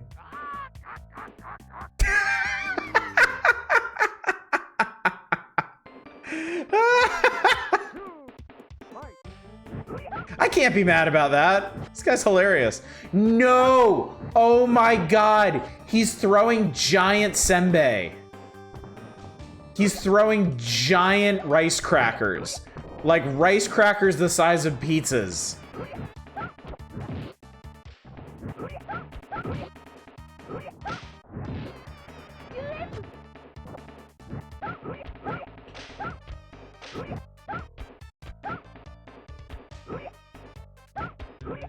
What is going on?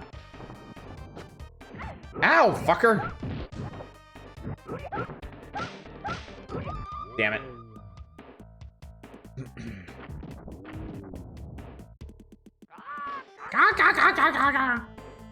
Alright, well, I have been thoroughly emasculated by this guy. I think we're good. Become my disciple, I'll teach you how to fight. Random question, player 2 hit start mid-match. Does the match restart or do they have to play from whatever the fight is? Does the match restart or do they have to play? You would restart the match. I think that's how all the fighting games in this era worked.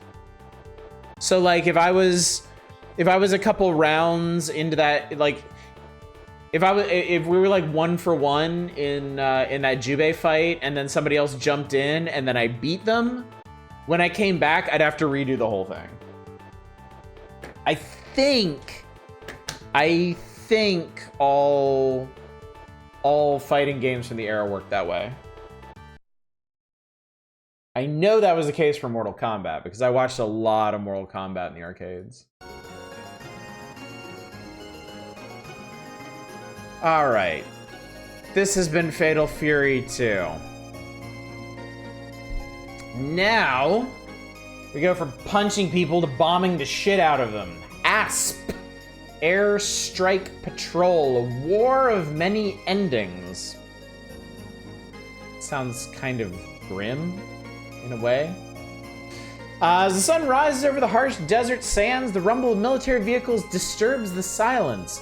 Zarak military units have invaded a neighboring country under the cover of night. As UN troops are called to battle, the A.S.P. begins the first strategic strikes against this minute. I've always wondered, like, they're obviously riffing on Desert Storm here, right? Why didn't they just call it Iraq? Like, the Call of Duty games never had any compunctions about having you fight Russians or Afghans or whoever. Like, why didn't all these, like, 90s mill porn games just have you blowing up Iraq? UN troops are called to battle. They do nothing as usual. We stand A-10 Warhawks here. Kids in Nintendo, like I guess I just don't see the difference. Like if you call it Iraq or Kirak or Karak or Zarak, they literally just did that. They called it Zarak. Like, everybody fucking knows what you're talking about.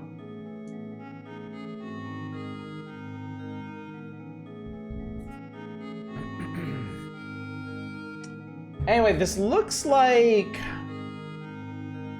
yeah, Airstrike Patrol is a great air combat game by Seta. Many war game fans will be reminded of Desert Strike by the detail and gameplay. That's what I thought. Unlike Desert Strike, players must also maintain popularity at home while testing their skills against the enemy. You must avoid hitting friendly troops, hit as many targets as possible, and refrain from wasting valuable ammunition. If you fail to do this, your war effort will be cut short by lack of interest and funding. So...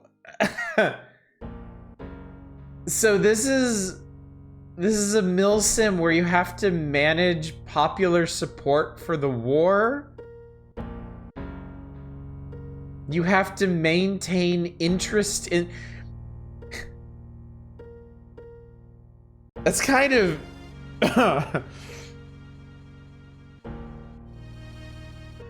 I mean, this is kind of mask off it, like military industrial complex shit, isn't it?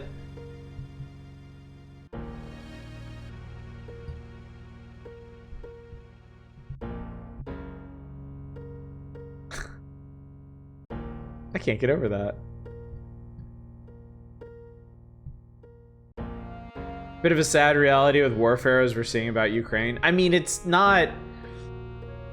If we could be completely honest here, as horrible and cynical as it is, I mean, popular support for wars is kind of an important thing. If you want to maintain them. If a country wants to wage war, it is like the reception of that among the populace is very important. Like, war fatigue is absolutely a thing.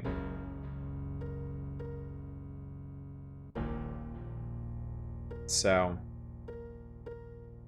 this is, I think this is more the way Nintendo Power posed it, makes it just sound really kind of awful, like it's a game show. Maybe the game itself doesn't actually handle it that way. This would not be the first time where Nintendo Power gave us a different impression of things than the game itself does.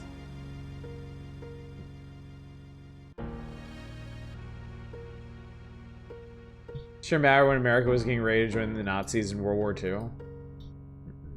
That's how it happened in Vietnam and veterans coming back to widespread abuse. Both forward-thinking and super bleak at the same time. Yeah, I think that's about where I land on this. Alright, so we're providing air support for all the UN ground troops. Squadrons well equipped with a wide selection of weapons and aircraft. So I got the F-15, the A-10. As stated before, we stay on the A-10 here.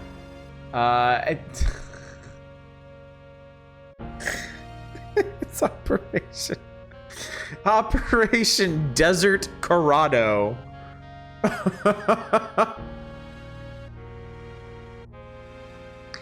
Like, why didn't they just... I would have so much more respect for them if they're just like, it's Iraq. It's Iraq and you're blowing up Sudan. Like, have fun. Like, I'm sorry, it's just, it's so silly. It's so incredibly silly.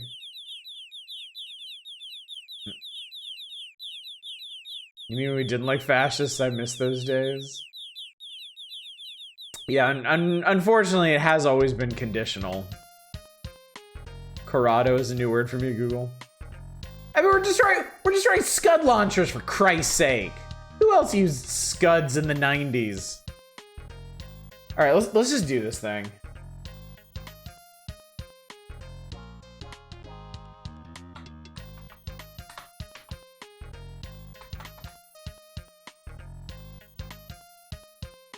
I gotta play this before I just have a stroke thinking about it.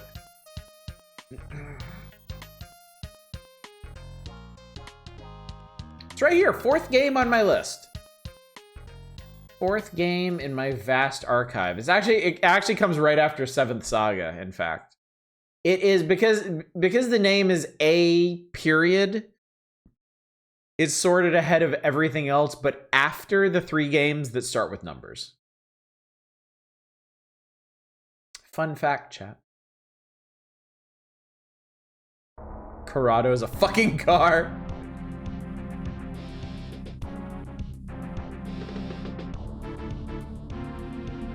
Blowing up Saddam's expensive car.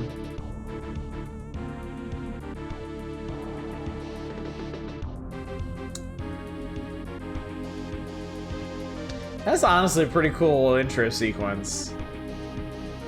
Some great uses of the SNES's capabilities there. Oh my god, whoever designed this game just fucking loved these transitions.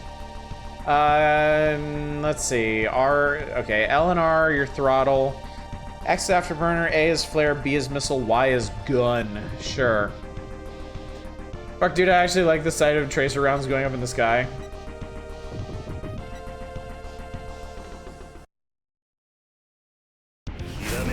Sure, thank you so much for the raid, bud. How's it going? You get to join us for Operation Desert Storm. Destroy radar sites, the balloon is up. What's up, Fight Attack? What's up, Jerp? Good to see you both. First mission is open avenue of approach for our ground troops by destroying enemy radar sites. Check satellite photos for locations. Mission targets are flashing. Okay. I won't know how good the game. I won't know if this is a good game or not until I know how many megs it is. As you can see, radar bases are located in areas 1 and 3. You must destroy 80% to ensure the safety of approaching coalition forces. You have only 60 hours. Like, 60 hours in the air? Cause, holy shit. Been digging through Ultra Trump's late game animal wealth thing. Oh, nice. That sounds like fun. Really do need to get to that game at some point. Alright. HQ, go ahead. Send you area information. Read back your mission plan. Contact hangar. Send you... I don't know what any of this means. Hangar, go ahead. I get to choose your plane. Well, let's take the A-10. I guess. Oh, it actually... Oh, wow. You actually need to manage... You actually need to manage your time. 3 hours. So they say you have 60 hours, but it takes 3 hours to switch your plane out. That's interesting. Sending radar info. Is this go? A.S.P. A10 AGA. You're cleared for taxi. You have to take off, maintain heading to area 1 within 1 hour. Yeah, this has a guy in the corner is pretty cool. Holy shit, it's Sergeant Slaughter. There are many enemy radar sites in Area 1 used to observe our forces. Most of them are located in the southern part of this area and appear to be protected by a large amount of ground troops. It is necessary to destroy the radar sites, protect our troops, and ensure their success. Take caution while approaching, as there are many anti-aircraft vehicles around these sites. Nope, they didn't even bother making it efficient. That's what I'm saying! I would have so much more respect for this game if they were just like, it's Iraq. You are fighting Saddam. It's so stupidly obvious. So hilariously obvious.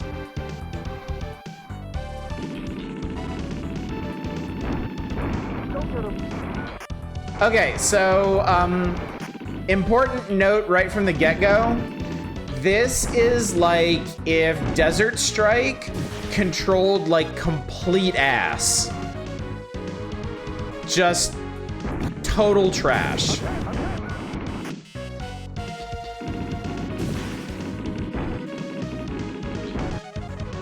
Like, this is a chore to play.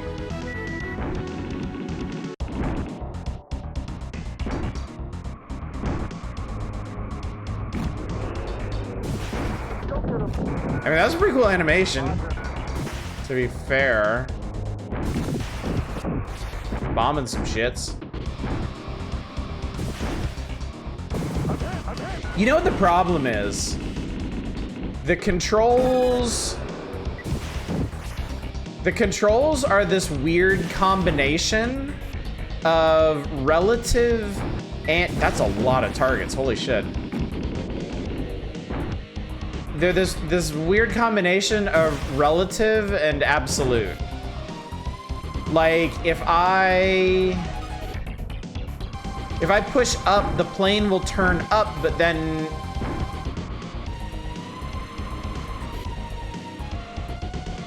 yeah, it's really weird.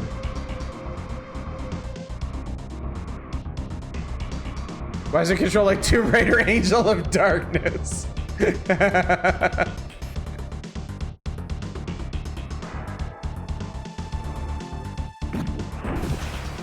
Yeah, it bad. It's very unpleasant.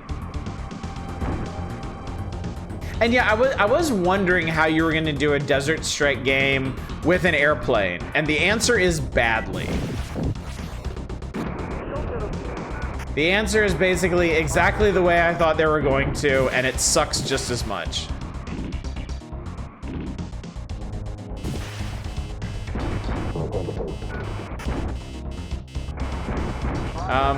I don't actually know where to go if I'm out of fuel.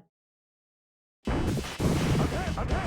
hit. Kind of tag controls it badly. It looks like they put a ton of work into this. It's a lot busier than something like Desert Strike, and I kind of don't think that's a good thing. Like it feels more like crazier and more action-packed and whatnot. But I kind of really like the pace of Desert Strike, where you're not constantly having to deal with bullshit. And yes, the game's clock is running the entire time. You have 60 hours to complete your mission, and that includes like transit time and stuff you do at the base, like switching airplanes and stuff. What are we doing here? It tells me how much taxpayer money I wasted. That's pretty cool.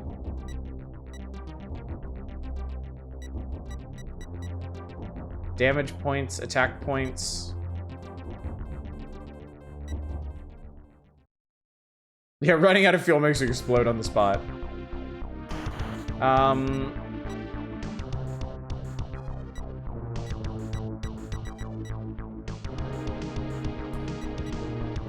I want to do area 2 or area 3, but maybe you can't.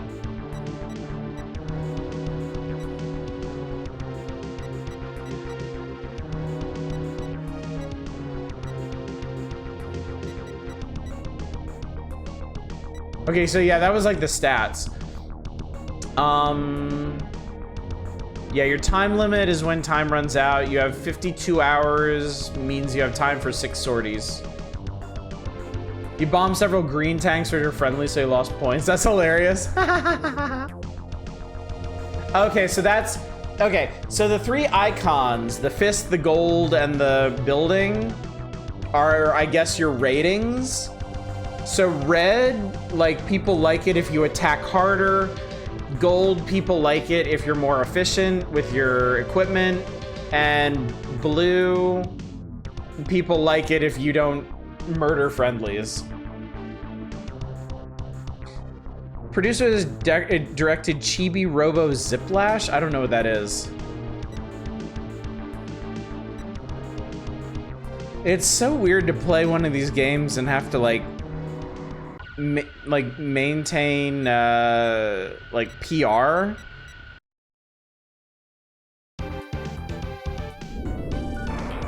Good luck.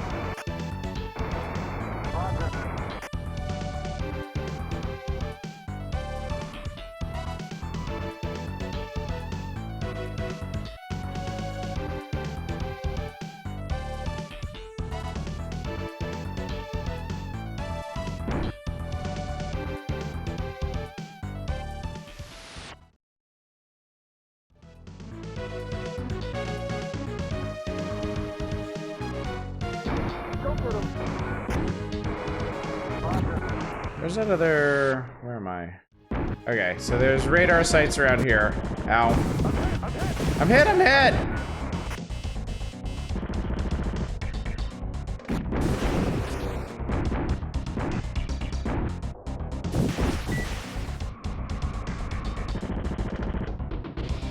It also kinda sucks having your targeting reticle be on the absolute edge of the screen most of the time.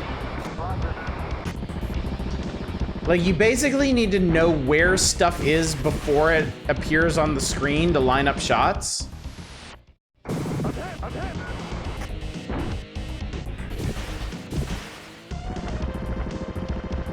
Yeah, exactly. By the time you see something, you can't hit it.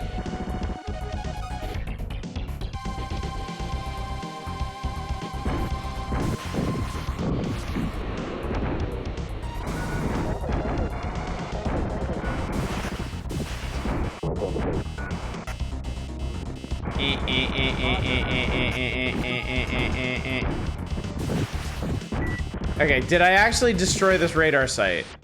I mean, it's still on the map. Was there something I missed? I destroyed all the buildings.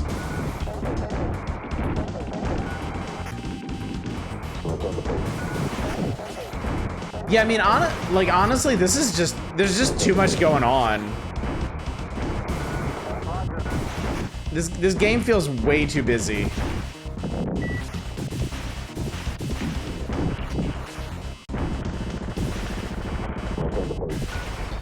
I'm hit, but not too concerned about it. Ace combat, this ain't. Ain't combat, more like. I mean, I can make the targeting system work, but like, why?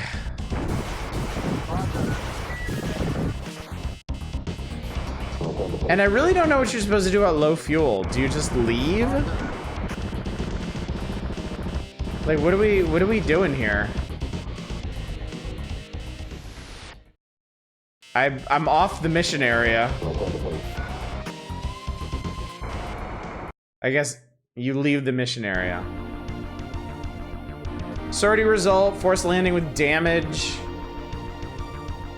Points, destruction rate.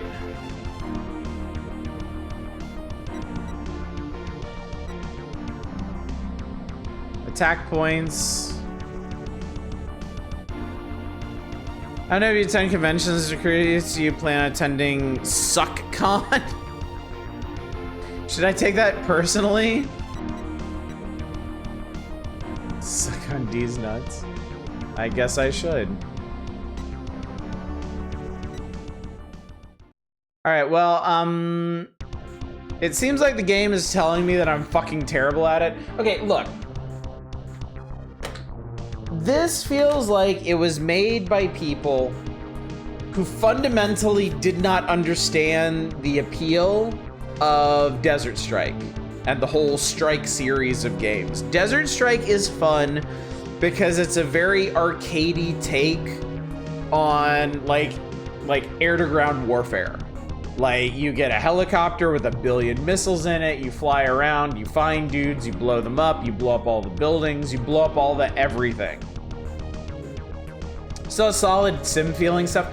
There's a lot, like, that's why I say they fundamentally misunderstood Desert Strike, because it's like they tried to make a more grounded, realistic Desert Strike with like time limits and like real strict fuel constraints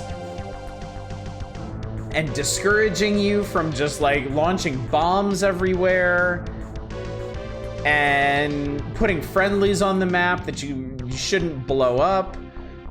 Like, it's a much more restricted Desert Strike, and I feel like that sucks too much of the fun out of it. Yeah, could say they failed the realism versus authenticity check. I think you're spot on there, yeah. Freaking love the Strike games, are tough but fun. I really enjoyed all the times we played Desert Strike. That was an enjoyable game. Does anyone combine Desert Strike and air combat? Yeah, it's too much for what they're trying to do. I think if they really wanted to do this more simmy experience, I think they needed to like scale it back from what Desert Strike was, because that's the other weird thing. Like, Desert Strike has a really good pace to it where like you'll traverse parts of the map where there's like no enemies or like one or two guys on the ground, and then the action doesn't really heat up until you get to like a mission location, right? This game is like just non-stop being shot at and blown up and stuff. Is a new Desert Strike game coming out? Can I put? Absolutely, yeah. Please post away. Post away. We actually played a demo for an indie strike like, where you were flying around in like an occult powered attack helicopter. It was like an attack helicopter based out of an old like Aztec pyramid or something. And I think it's called Megacopter. It's really, really fun. I really, really liked it.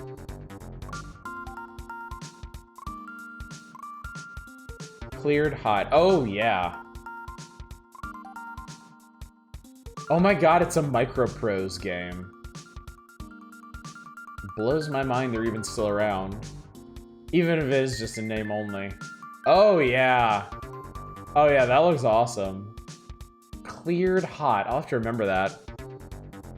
Does specifically called out wanting to make a game like it on Reddit. Oh, okay. I think the restrictions would be fun if it was actually fun to fly around and shoot dodge. That's the other thing. I think doing airplanes instead of helicopters was a real bad call, because it's just so much harder to handle them. Like helicopters really suit the whole like isometric action thing. Airplanes really don't. Especially if you want to make them feel like they're flying around at like realistic speeds. Because it's just too fast. And like, as you saw, the targeting reticle, unless you're flying up, if you're flying any other direction, it's just too far out ahead of you. Airplanes kind of require that Z-axis to make them fun. Yeah. Yeah, I'm glad the genre isn't dead too. It's very reassuring. The fuck am I looking at? Super Loopz. Get ready for a mental meltdown, buddy. I have been there for years. With Super Loopz from Imagineer, this action puzzler offers up pieces of pipe for you to connect to form closed loops. Okay, so it's, okay. Okay. Looper Soups! Super Loopz! Loopy Soups! Stooper Doops! Okay. Nintendo Barry, don't need to tell me to prepare for mental breakdown.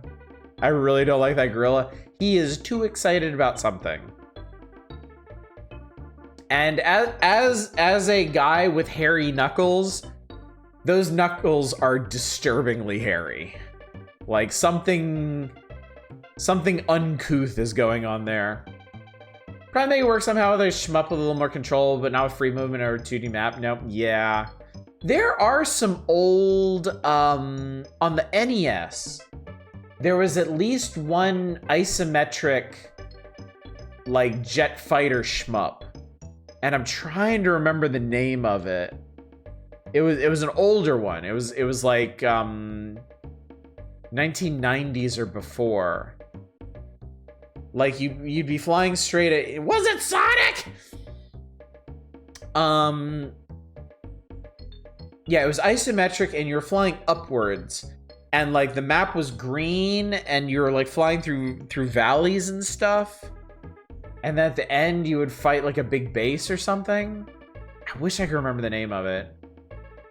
Former Malta Meal employee, I'm here to remind you they were called Tutti Fruities. Super Loopz, some other cereals you get it back on the bottom shelf. It totally is too, isn't it? Okay,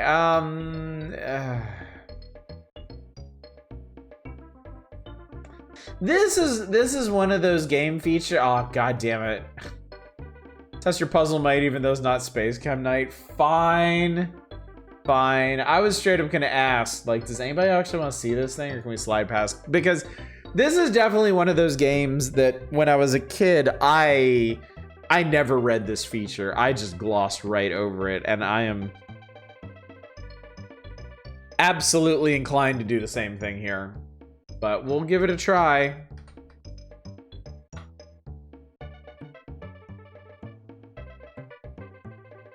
Why the hell not? Anyone else ever play Zaxxon? Can never get good at that one. I think we've run across it. I think we've encountered it once or twice.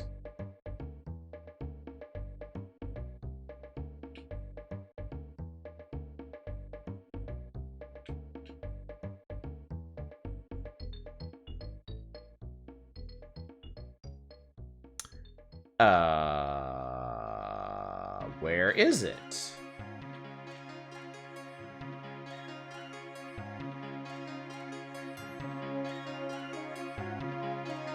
Wait a minute, where the hell is it?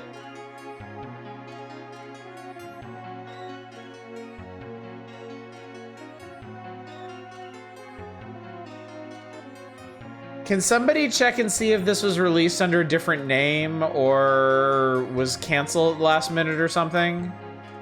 Because I don't actually see it.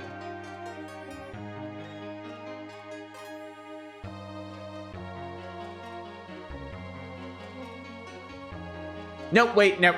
Never mind, I found it. Only released in Japan. Yeah, I found it. I found it in the Japanese archive. There we go. Localization got canceled last second. Well, there's a kick in the dick for Nintendo Power, isn't it? Seemed to happen at least once or twice an issue. They would feature something. I mean, usually it was something in like Now Playing that would get canceled last second. But man, this one got an actual feature in the body of the magazine. That almost never happens. Get ready.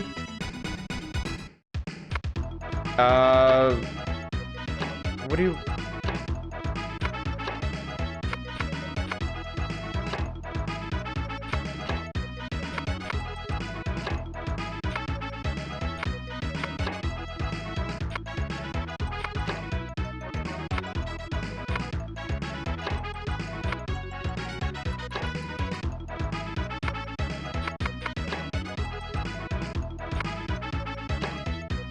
What is the plot? Okay, so that's what you're... Okay, so that's why it's called Super Loops. You're trying to complete the loop.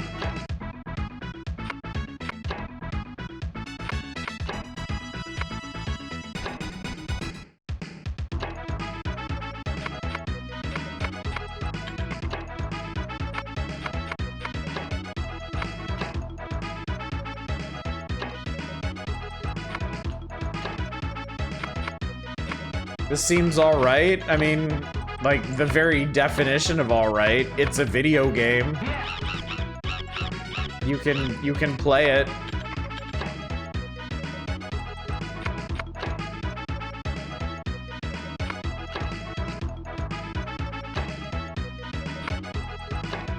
Also, this music's gonna make me lose my goddamn mind.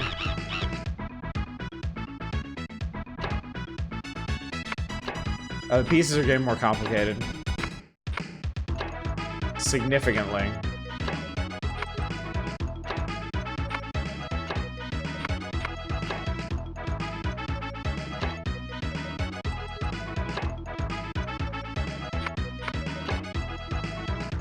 I wonder if they're gonna just stop giving those. Ah, there it is. Okay. This could be a problem.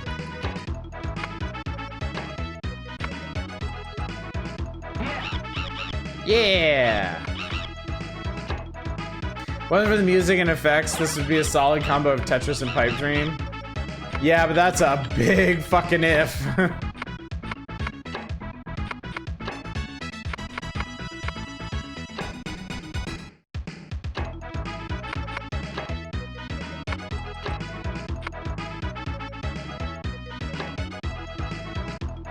I think I rather screwed myself here.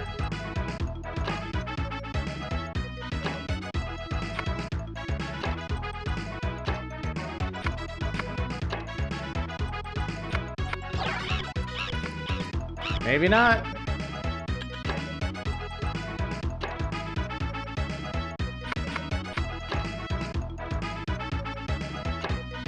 Shit. I fat fingered that one.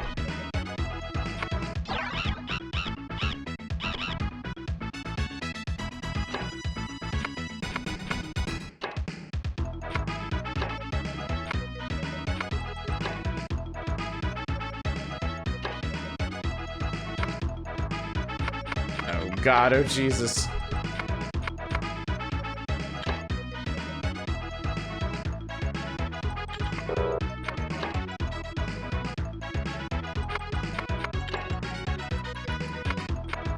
I'm in trouble. I'm in danger, chat.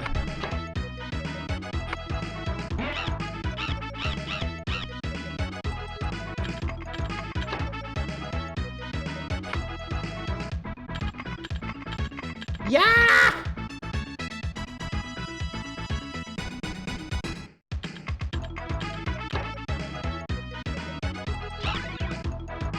Oh, I actually completed the level. Think I'd like a next piece preview in this? Yeah. It sounds like something in one of those Wii shovelware Mario Party ripoffs. There are apparently levels, yes.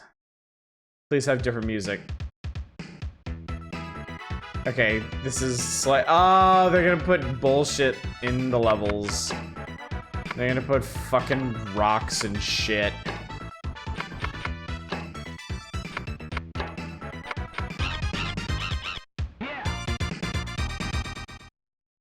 What?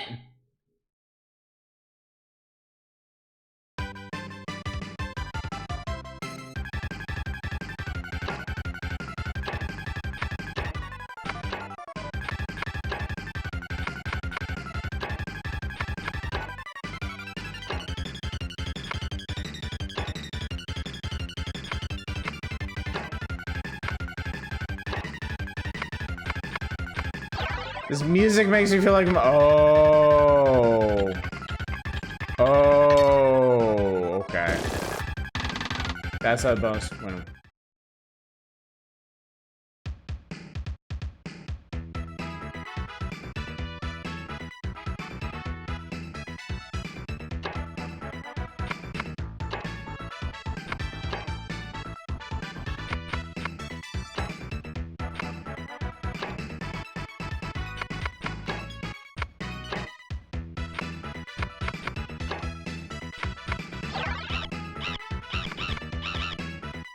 Eek, eek, ook, ook.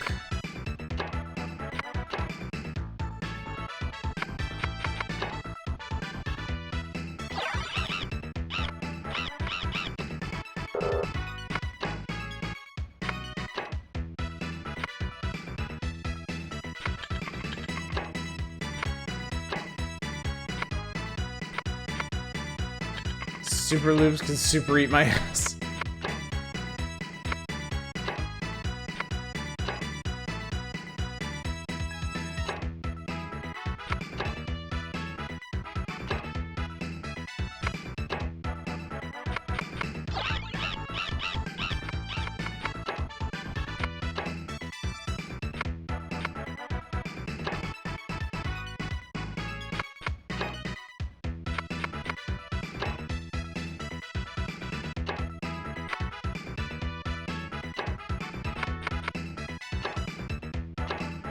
I'm making the superest of loops, chat. And I probably fucked myself by doing it.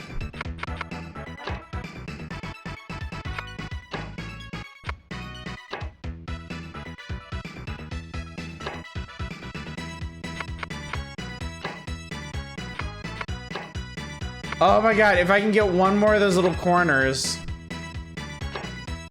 If I can get one more of those little oh my god. Oh lord. Oh lord. Oh lord.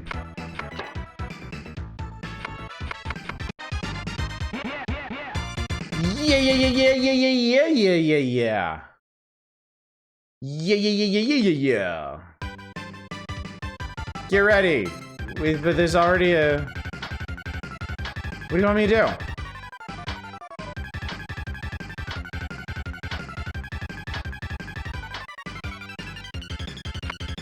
Oh my god, they want me to rebuild it. Oh, that's fucked. Oh, that's fucked.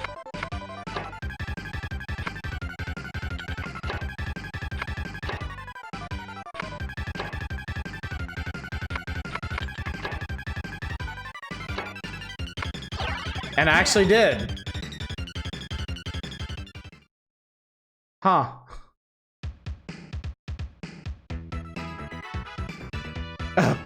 And then they put me back to this. That's my reward. I get to return to this absolute disaster I made for myself.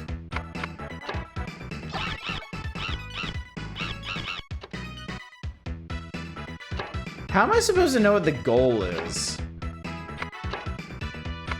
Fuck's sake, man. Okay, up there, there's 16x6. Not sure how to interpret that. 17. So it seems like the count just goes up. The goal is to switch it off.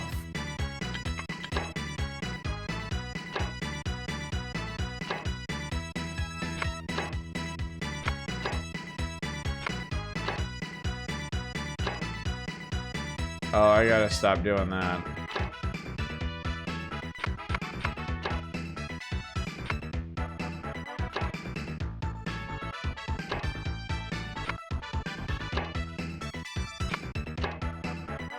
This might be a problem.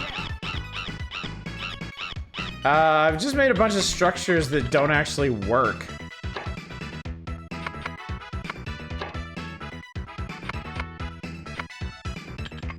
Also, 4 heart containers. Oh, Jesus.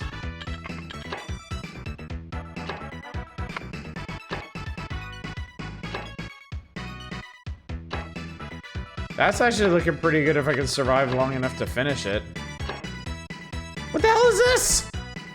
This is like... Oh my god, that lets you auto-complete. Holy fuck.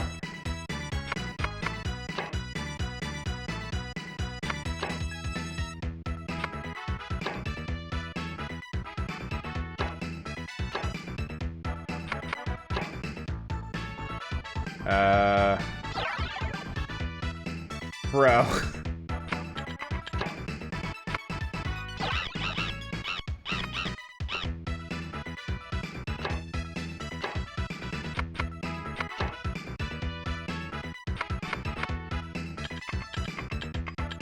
Shit.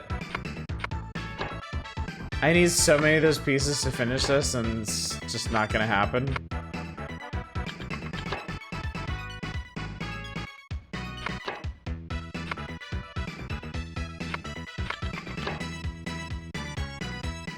What the hell do you want from me?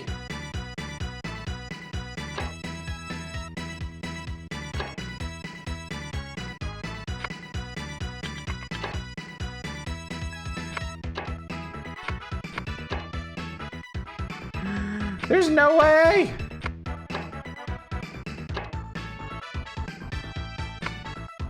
Ah!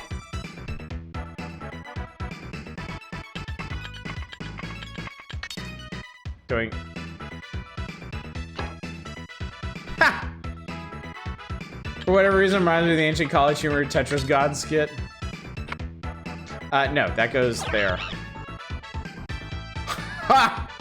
Christ.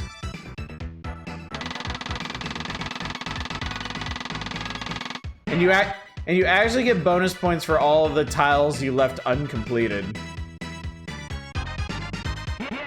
Yeah. Boy.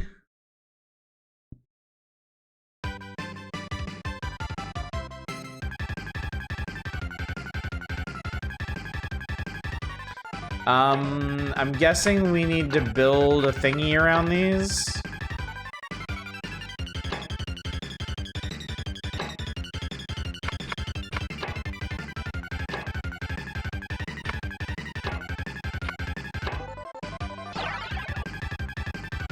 I don't know. Oh fuck, I fucked that up.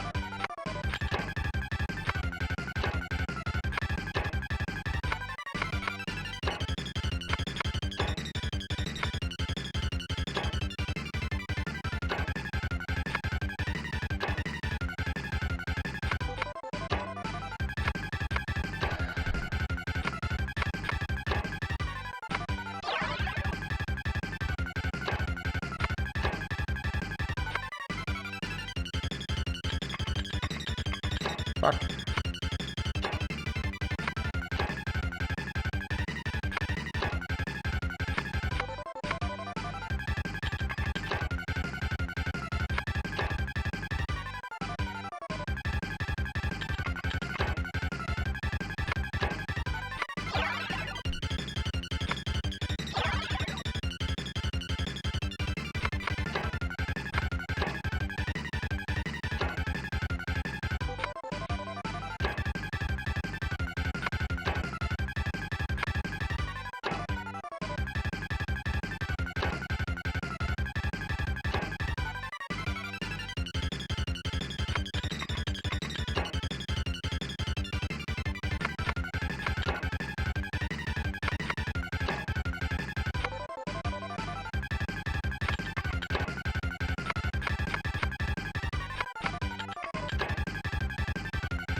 This game is like playing an anxiety attack.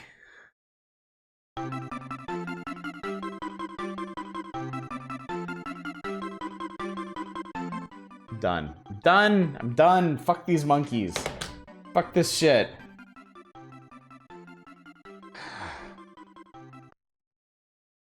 Oh my God, what have I done to myself?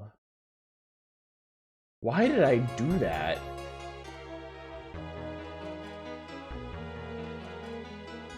Stage 2 looking identical to stage 2. Good Lord.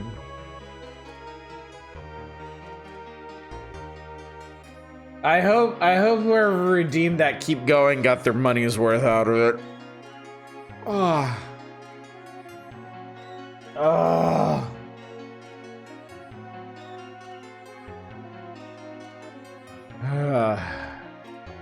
Secret of Mana special.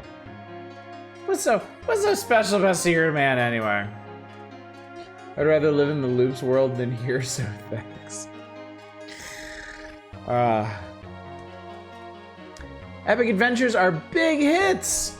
We introduced you to Squaresoft's Secret of Mana in a feature article back in volume 54, which was 7 issues back from here. Just is about to be released. Since then, it has become a bestseller and has shown up on just about everybody's gotta have it list. The game's success would surprise no one in Japan, where RPGs and adventure games are the biggest sellers, eclipsing the action games that are so popular in the US and Canada. Given the popularity of adventure games worldwide and the success of titles such as Secret of Mana and The Legend of Zelda: Link to the Past, we think it is time to take a closer look at the adventure/RPG genre. If you're one of the many action-adventure devotees that hasn't ventured into the world of adventures, take a look and see what you've been missing. I did do a full stream of this back around volume 54 when it got its cover feature. And it was great. I love Secret of Mana. Secret of Mana is definitely in the conversation for my favorite game on this system. That is a multi-tap, you see. This game is can be played up to 3 players simultaneously. Features will become the Epic Center. I can't remember. Does the Epic Center start from next month? Does it start from July or does it start in 95? I can't remember now. I've never understood the 90s obsession with action games. I think it was the natural evolution of video games here. I think the progression of video games from the earliest days, stuff like Pong and very simplistic games on like the Atari, everything leaned more towards like arcadey, score attack kind of stuff. And I think that's what people got acclimated to. And then when the game industry recovered after the big crash and people started getting into the more established home consoles like the NES, they started out with a lot of like quick action stuff, arcade style games, and I think most crucially, sports games. I think the overarching popularity of sports games in the West led to more emphasis on like action and like faster paced titles rather than the development of adventure and RPG games that you got back in Japan.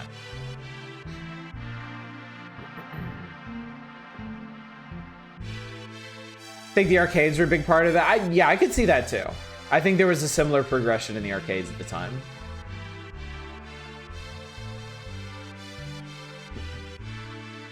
You know where they come from? Having only action games on console makes the library feel so shallow. The kind of stuff you pay a console for a bit and then just...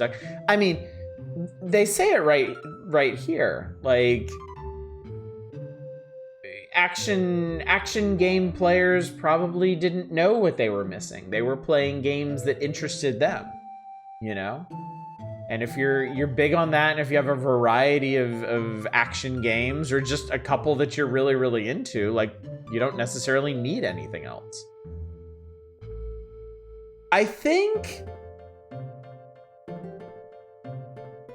I would be curious to know. I would be curious to do a general poll of people, but I think I would guess that even now, the majority of people who play video games tend to stick to just one or two genres.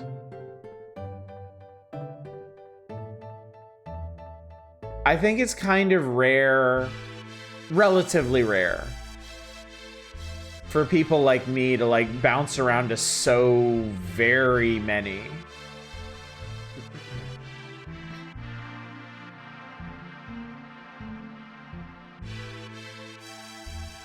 Sucker for open world action RPGs.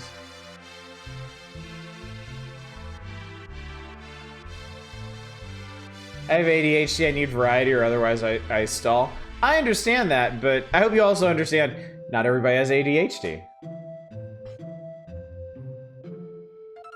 So I have friends who, well, I have friends and I have family members who will play a single game for thousands of hours. They have found that perfect ideal game for them and they just stay on it forever. And on some level, I kind of I admire that. I envy that they can just like devote themselves so fully to one game and focus on it so much, where I'm just too moody for that. I can't, you know, it surprised me that I played Satisfactory for over 100 hours just to beat it. Like, that's very, very unusual for me. can either get hyper bored or hyper obsessed with a game. I have friends, a bold statement. Well, I played a few games that long, even then not the entire time. I've got significant inattentive ADHD. Almost wish I had that. I'd save so much money on games. Yeah. Yeah, no, I definitely feel that. Never had that constant forever game. Depending on bursts, I follow the dopamine. Sometimes I clock several hundred hours in a game. Other times I can't play it for more than a few hours. ADHD at its finest. Definitely so much easier for all life to be so one-dimensional. Yeah, I very much enjoy the variety of games that I play. You know, I'm happy to play factory sims and roguelikes and 4Xs and RPGs and platformers and everything that we do. But I do sometimes wonder if I'm missing out by not going deeper into specific games, you know? I think about that from time to time, and I sometimes try to make more of an effort. Like, I mean, I didn't need to make much of an effort with Satisfactory. It just kind of sucked me in. But other times it can be kind of hard. I can tell myself to focus on a game. I can try to push myself to focus on something, and I just can't do it. I end up wandering away anyway.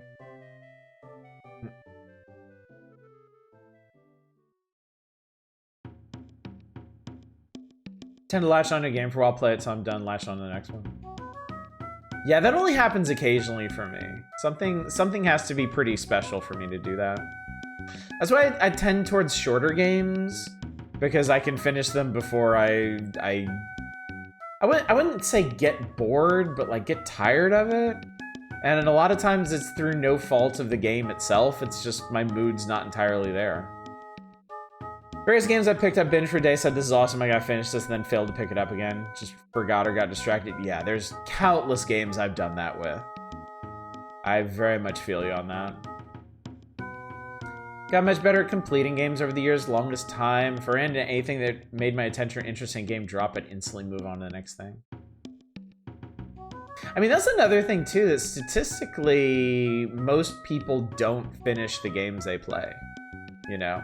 You can see that reflected in Steam achievements, where pretty much nothing, like, no achievement for beating a game is going to be greater than 50%, like, ever. And a lot of times they're way down at like 10 or 20%, depending on the length of the game. And it really doesn't have anything to do with the difficulty, the level of challenge. It has everything to do with the length of it, really. Don't think I've beaten a single game this year. Yeah, sometimes that just happens. Beat one of the UFO 50 games? Nice. But yeah. Anyway, that's really funny that like the end of that one sentence was enough to derail us. Look for lasting appeals. Today's games become more complex. They're also becoming more expensive. It's because more money is being put into developing games that push the limits of the Super NES. Because complicated games often require more chips, which also drives your costs up when you plunk down your hard-earned money on a new game. You want a lot of entertainment for your dollar. I don't like where this is going. And that's just what you get with a good adventure game. Classic adventures like Legend of Zelda: Link to the Past, Secret of Mana, more action-oriented games like Super Metroid, players are finding the game to have lasting appeal. I do kind of hate the notion of getting your money's worth out of a game. I feel like it commodifies the experience a bit too much. I want to find the Super Loopz music to horrify, I mean show someone. There's no upload of the OST on YouTube. That's rather telling. Finding this fucking achievement counts. Forget what game it is. There's one with an insane difficulty spike where it's like 70% of people beat chapter 1, 10% of people beat chapter 2. That is funny. And I bet that's more than just one game. I bet there's a couple of them out there like that. Yeah, we were kids with allowances. Yeah, that's also true. I guess I'm just... we live here now in the future, and I can see what the eventual progression from that mindset was, and I hate it. Anyone that talks about any kind of like dollars to hours of gameplay conversion, I just want to throttle them. I just want to shake them until they stop talking. Is this music from an SMT game?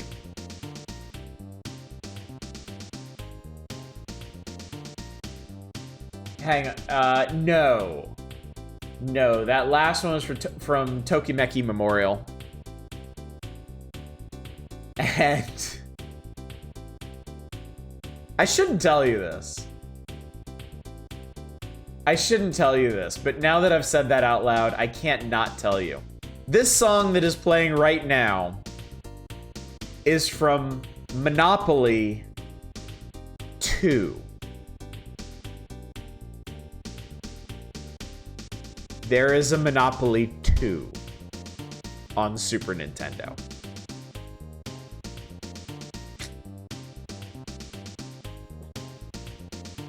I take no pleasure in reporting this.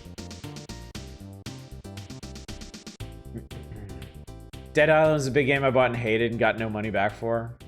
It's graphs. You see class when a game hits a perfect action epic adventure triple point, undergoes a phase shift and sales skyrocket. According to Boyle's pressure law and Miyamoto's theorem, this can occur only with the phone coefficient. Yeah, these are some really dumb charts. Remember, games are sold on how many hours of gameplay they had, because that was basically the entire marketing angle for games really in the early 20s. It was a marketing angle back in the 90s too. I'm pretty sure that boxes for Final Fantasy III on Super Nintendo had a sticker on them that were something like 50, 60 plus hours of gameplay or something. They were absolutely selling RPGs on that back in the 90s. Whatever you do, don't tell Evo. Dude behind Earthbound loves Monopoly. All of his non-mother games output is Monopoly 55 Super Edition, stuff like that. Dude owns a Monopoly League. Wow. Remember one RPG advertised with 300 hours of content for that era? I'm very happy that we eventually reached a point where they advertise like hundreds of hours of content and people are like, no. No, I don't want that. Also, with the advent of public reviews on Steam and other places, we've come to realize that playing a game for more than like 1,000 hours makes people insane.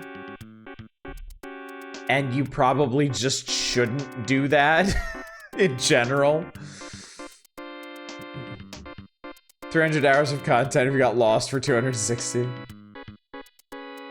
Playing through NES and SNES era Final Fantasy games has been a trip. Oh, I bet. Especially if you weren't like intimately familiar with them like back in the time that they came out. Yeah, they are kind of nuts. Elden Ring is worth the time saying. I mean, it's not like there aren't games that are worth that amount of time. It still can make people insane though. I think it's like Dragon Quest or Persona, they're insanely long. They work for you. The sequel gaps are long enough to make you miss them. I mean, that doesn't really speak to the length of the games themselves, though. Fun fact, the Pixel remaster of Final Fantasy 1 gives the final boss's remake health value of millions of HP, but balances the party around the original fight where it had like 10k. Oh, really? This is still the Monopoly 2 song? That was... No. So after the Monopoly 2 song, there was a Battle Master song, there was a Pro Yaku Netto Puzzle Stadium song, and now we're on a shogi game.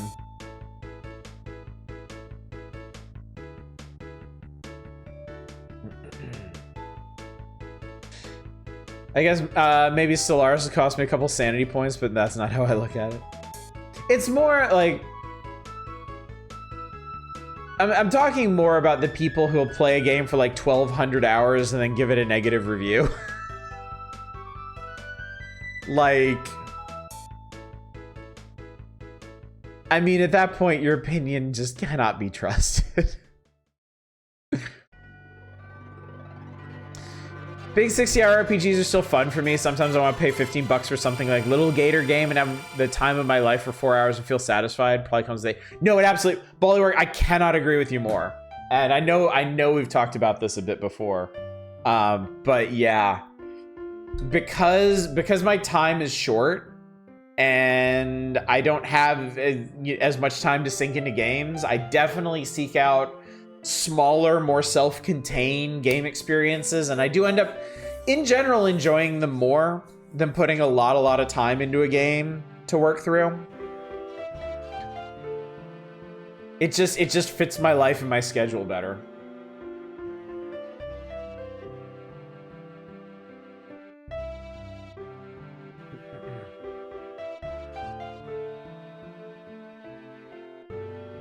I'm like 22, I enjoy big and short stuff.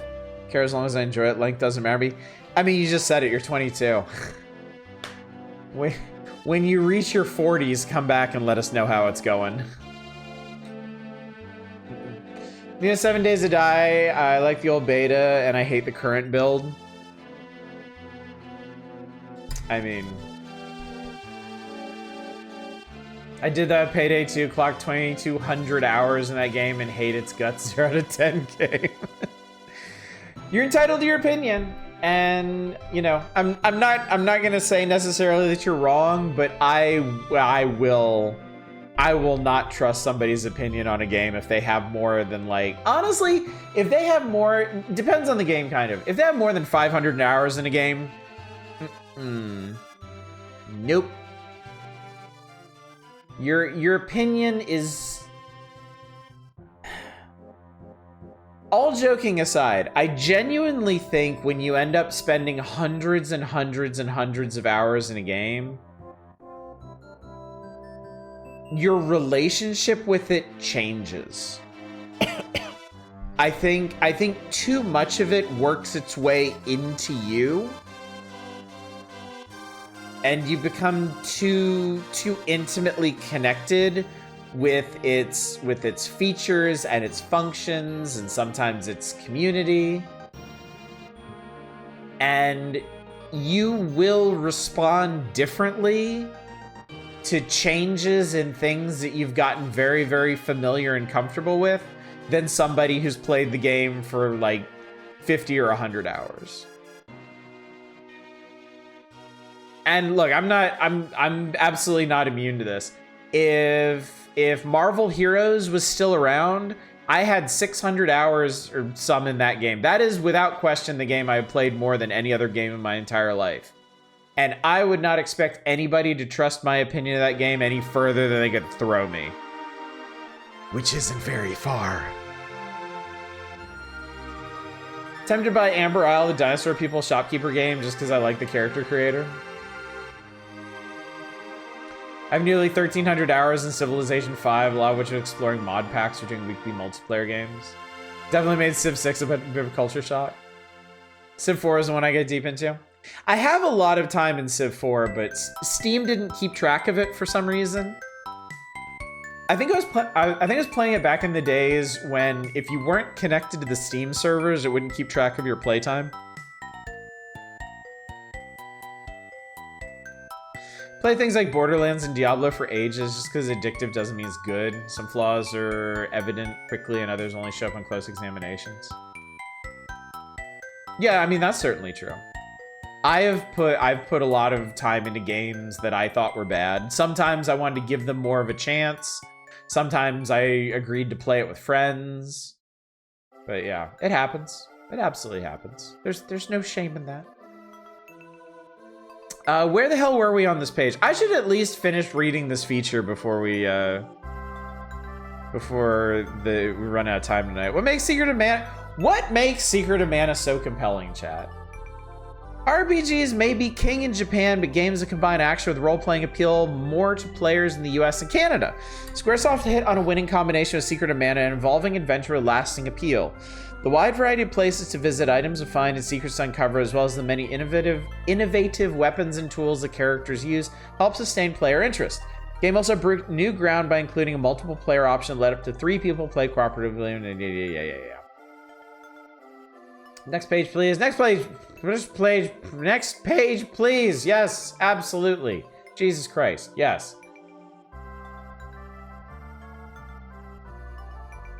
Never jive with Borderlands. I've played the entirety of Borderlands 1. I have played through the entire main game. I've played through every piece of DLC. I've done a bunch of endgame grinding for guns and stuff. And I will tell you,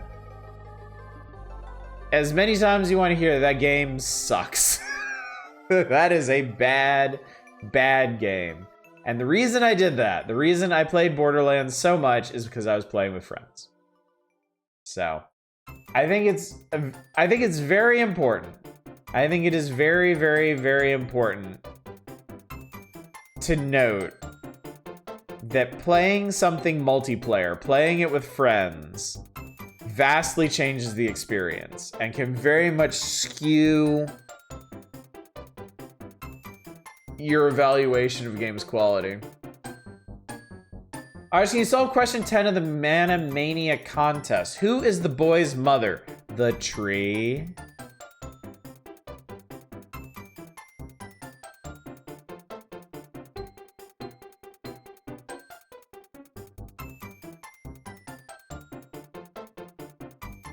Yeah.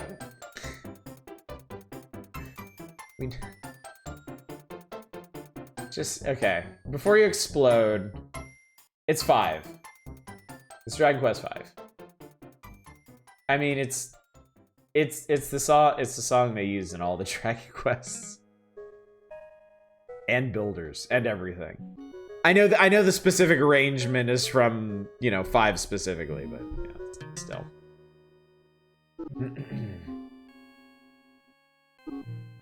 Played Borderlands 2 with some friends and had fun. I tried playing on my own and just wasn't vibing with it. I had the same experience with the original Borderlands. Original Borderlands is like unplayable in single player. And it's tolerable in multiplayer, but yeah.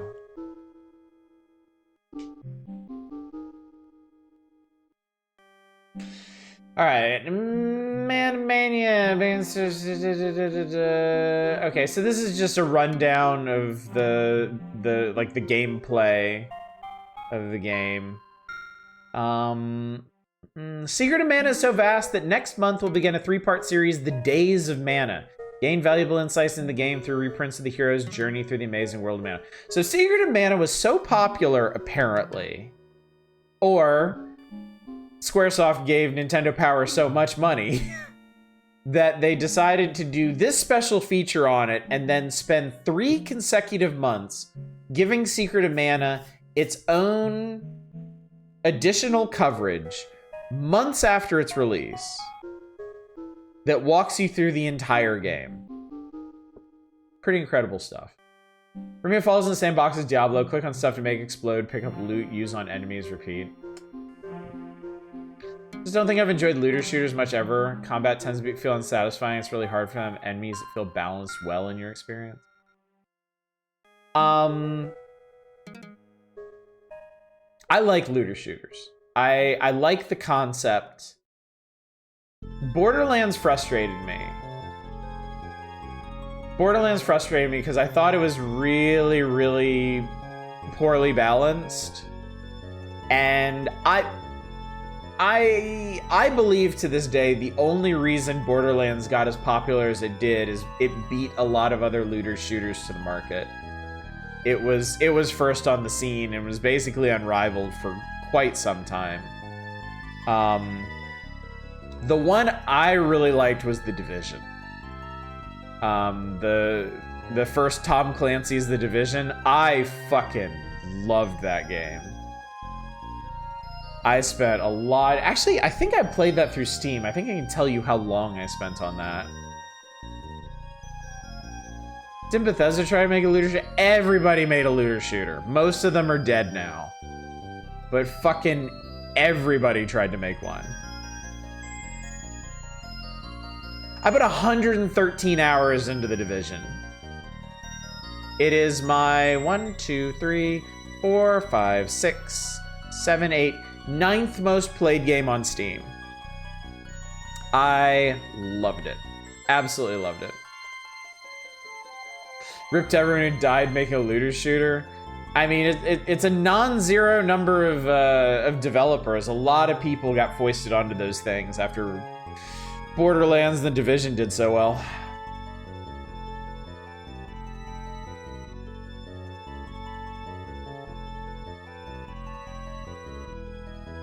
Even against the looter shooter elements I enjoy is largely despite the looter shootering.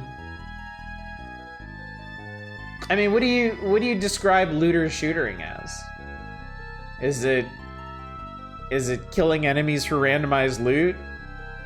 Because that is a far-reaching mechanic across a huge stretch of genres.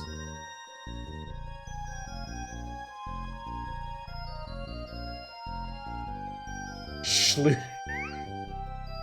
That's an amazing word. I like that.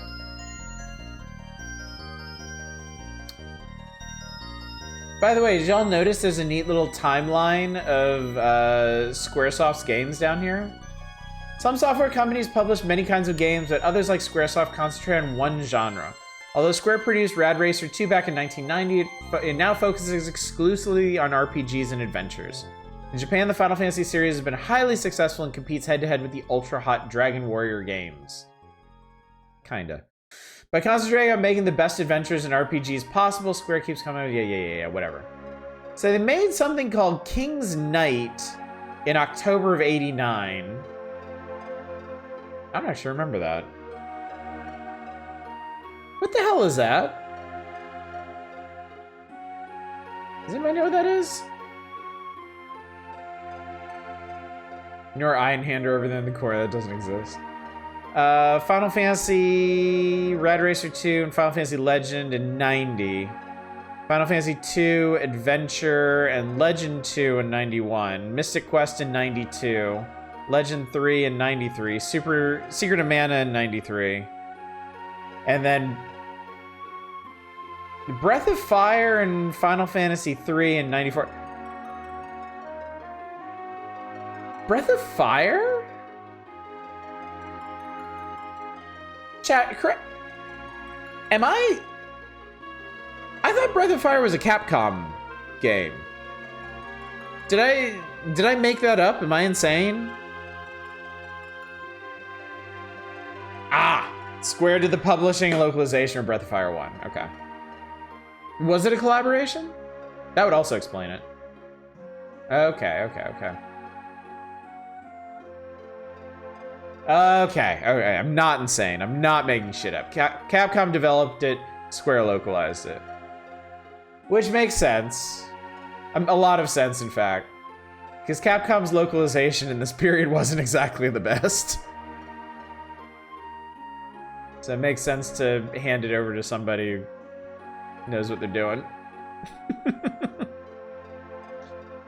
We are coming up fast on Breath of Fire, by the way. They've got it listed here for July 94. I mean, that's the next issue.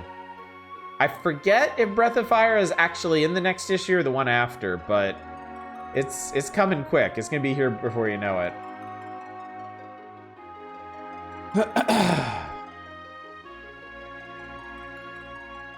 Capcom handled localization of Breath of Fire 2 and struggled. It's kind of adorable. We'll definitely have to check that out when we get to it then. So yeah. Oh man. We actually have a bunch of big RPGs coming up, chat. I think I mentioned this the last couple of days, but yeah, Breath of Fire is just 1 or 2 issues away. Robotrek is past that. Illusion of Gaia is before the end of the year.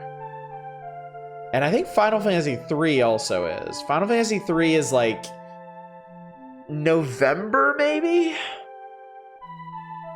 So, those of you that want to see more RPGs on this channel, you definitely have your chances through the Power Hours. Coming up soon. And we haven't, the last couple of issues, we haven't spent a lot of time on them. We've gone through them pretty fast, so we could get to these pretty quick too. I mean, I think at this point, since it's late, I'm gonna go ahead and close requests for tonight. And I'm gonna take a peek at what the next page is. I guess classified information. So we'll come back, but I think we're done. We're done with Super Nintendo games for this issue. This one will be slow. Oh, right. I totally forgot. This is the cover. This is the DK94 issue. Yeah, we might be on that for a while. Well, we'll see. People might be kind of puzzled out after Space Cam. We'll see if that has an influence or not. But yeah. Yeah, there's a lot of really cool stuff. Really important, really sizable stuff coming up in the back half of 94. I know, it was a joke. Super Loopz is the prequel to Space Cam. Well, I'm glad they just got the fucking music right. God. Carnival-ass nightmare tunes. I can't believe I played that for as long as I did. Don't remember many hour-long individual levels in DK. God, I hope not. I certainly hope not. Yeah, okay. Alright, chat. I think it's the perfect time to pack it in for the night. We did good. We accomplished things. We put some honest time into all the games that we came across tonight. We read through the wordier features. We did that. What's coming up next?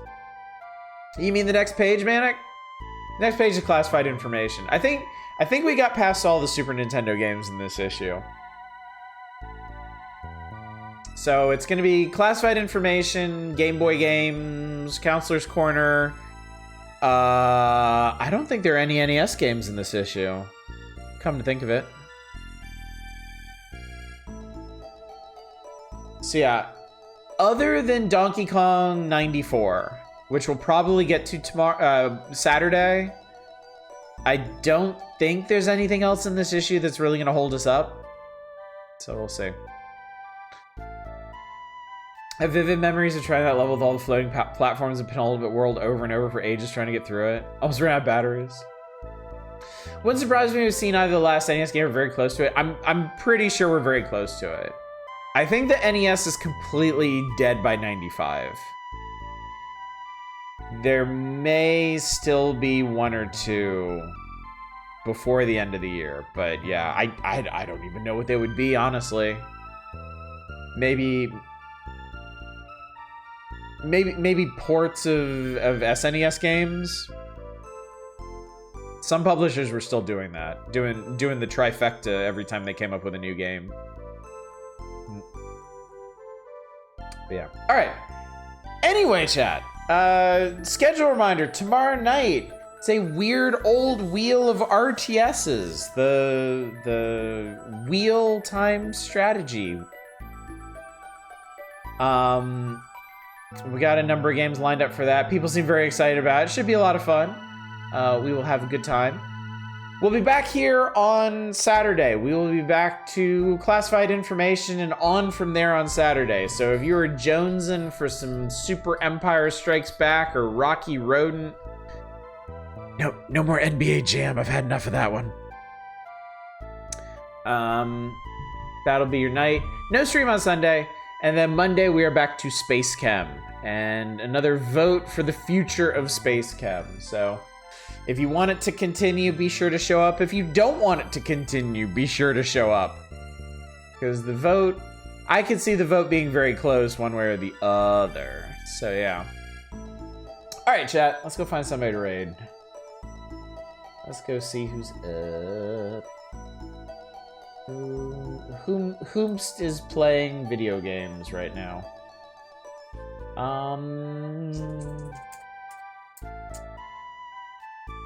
Actually kind of slim pickings as far as people I know, so I guess I'm gonna send you over to Dama once again. Dama is the most consistent streamer that stays up past me. I think everybody else, I think the other folks that tend to stay up past me don't stream as many nights as we tend to, so they benefit very much from that. So anyway, gang, thank you so much for coming out tonight. Thank you for joining me for the power hours and the experience of slam mastering and fatal furying and then just losing our goddamn minds on super loops. Hopefully you'll be all recovered by that by tomorrow, and hopefully I will see you then for our wheel of RTSs. But until then, as always, y'all take care. Bye, everybody.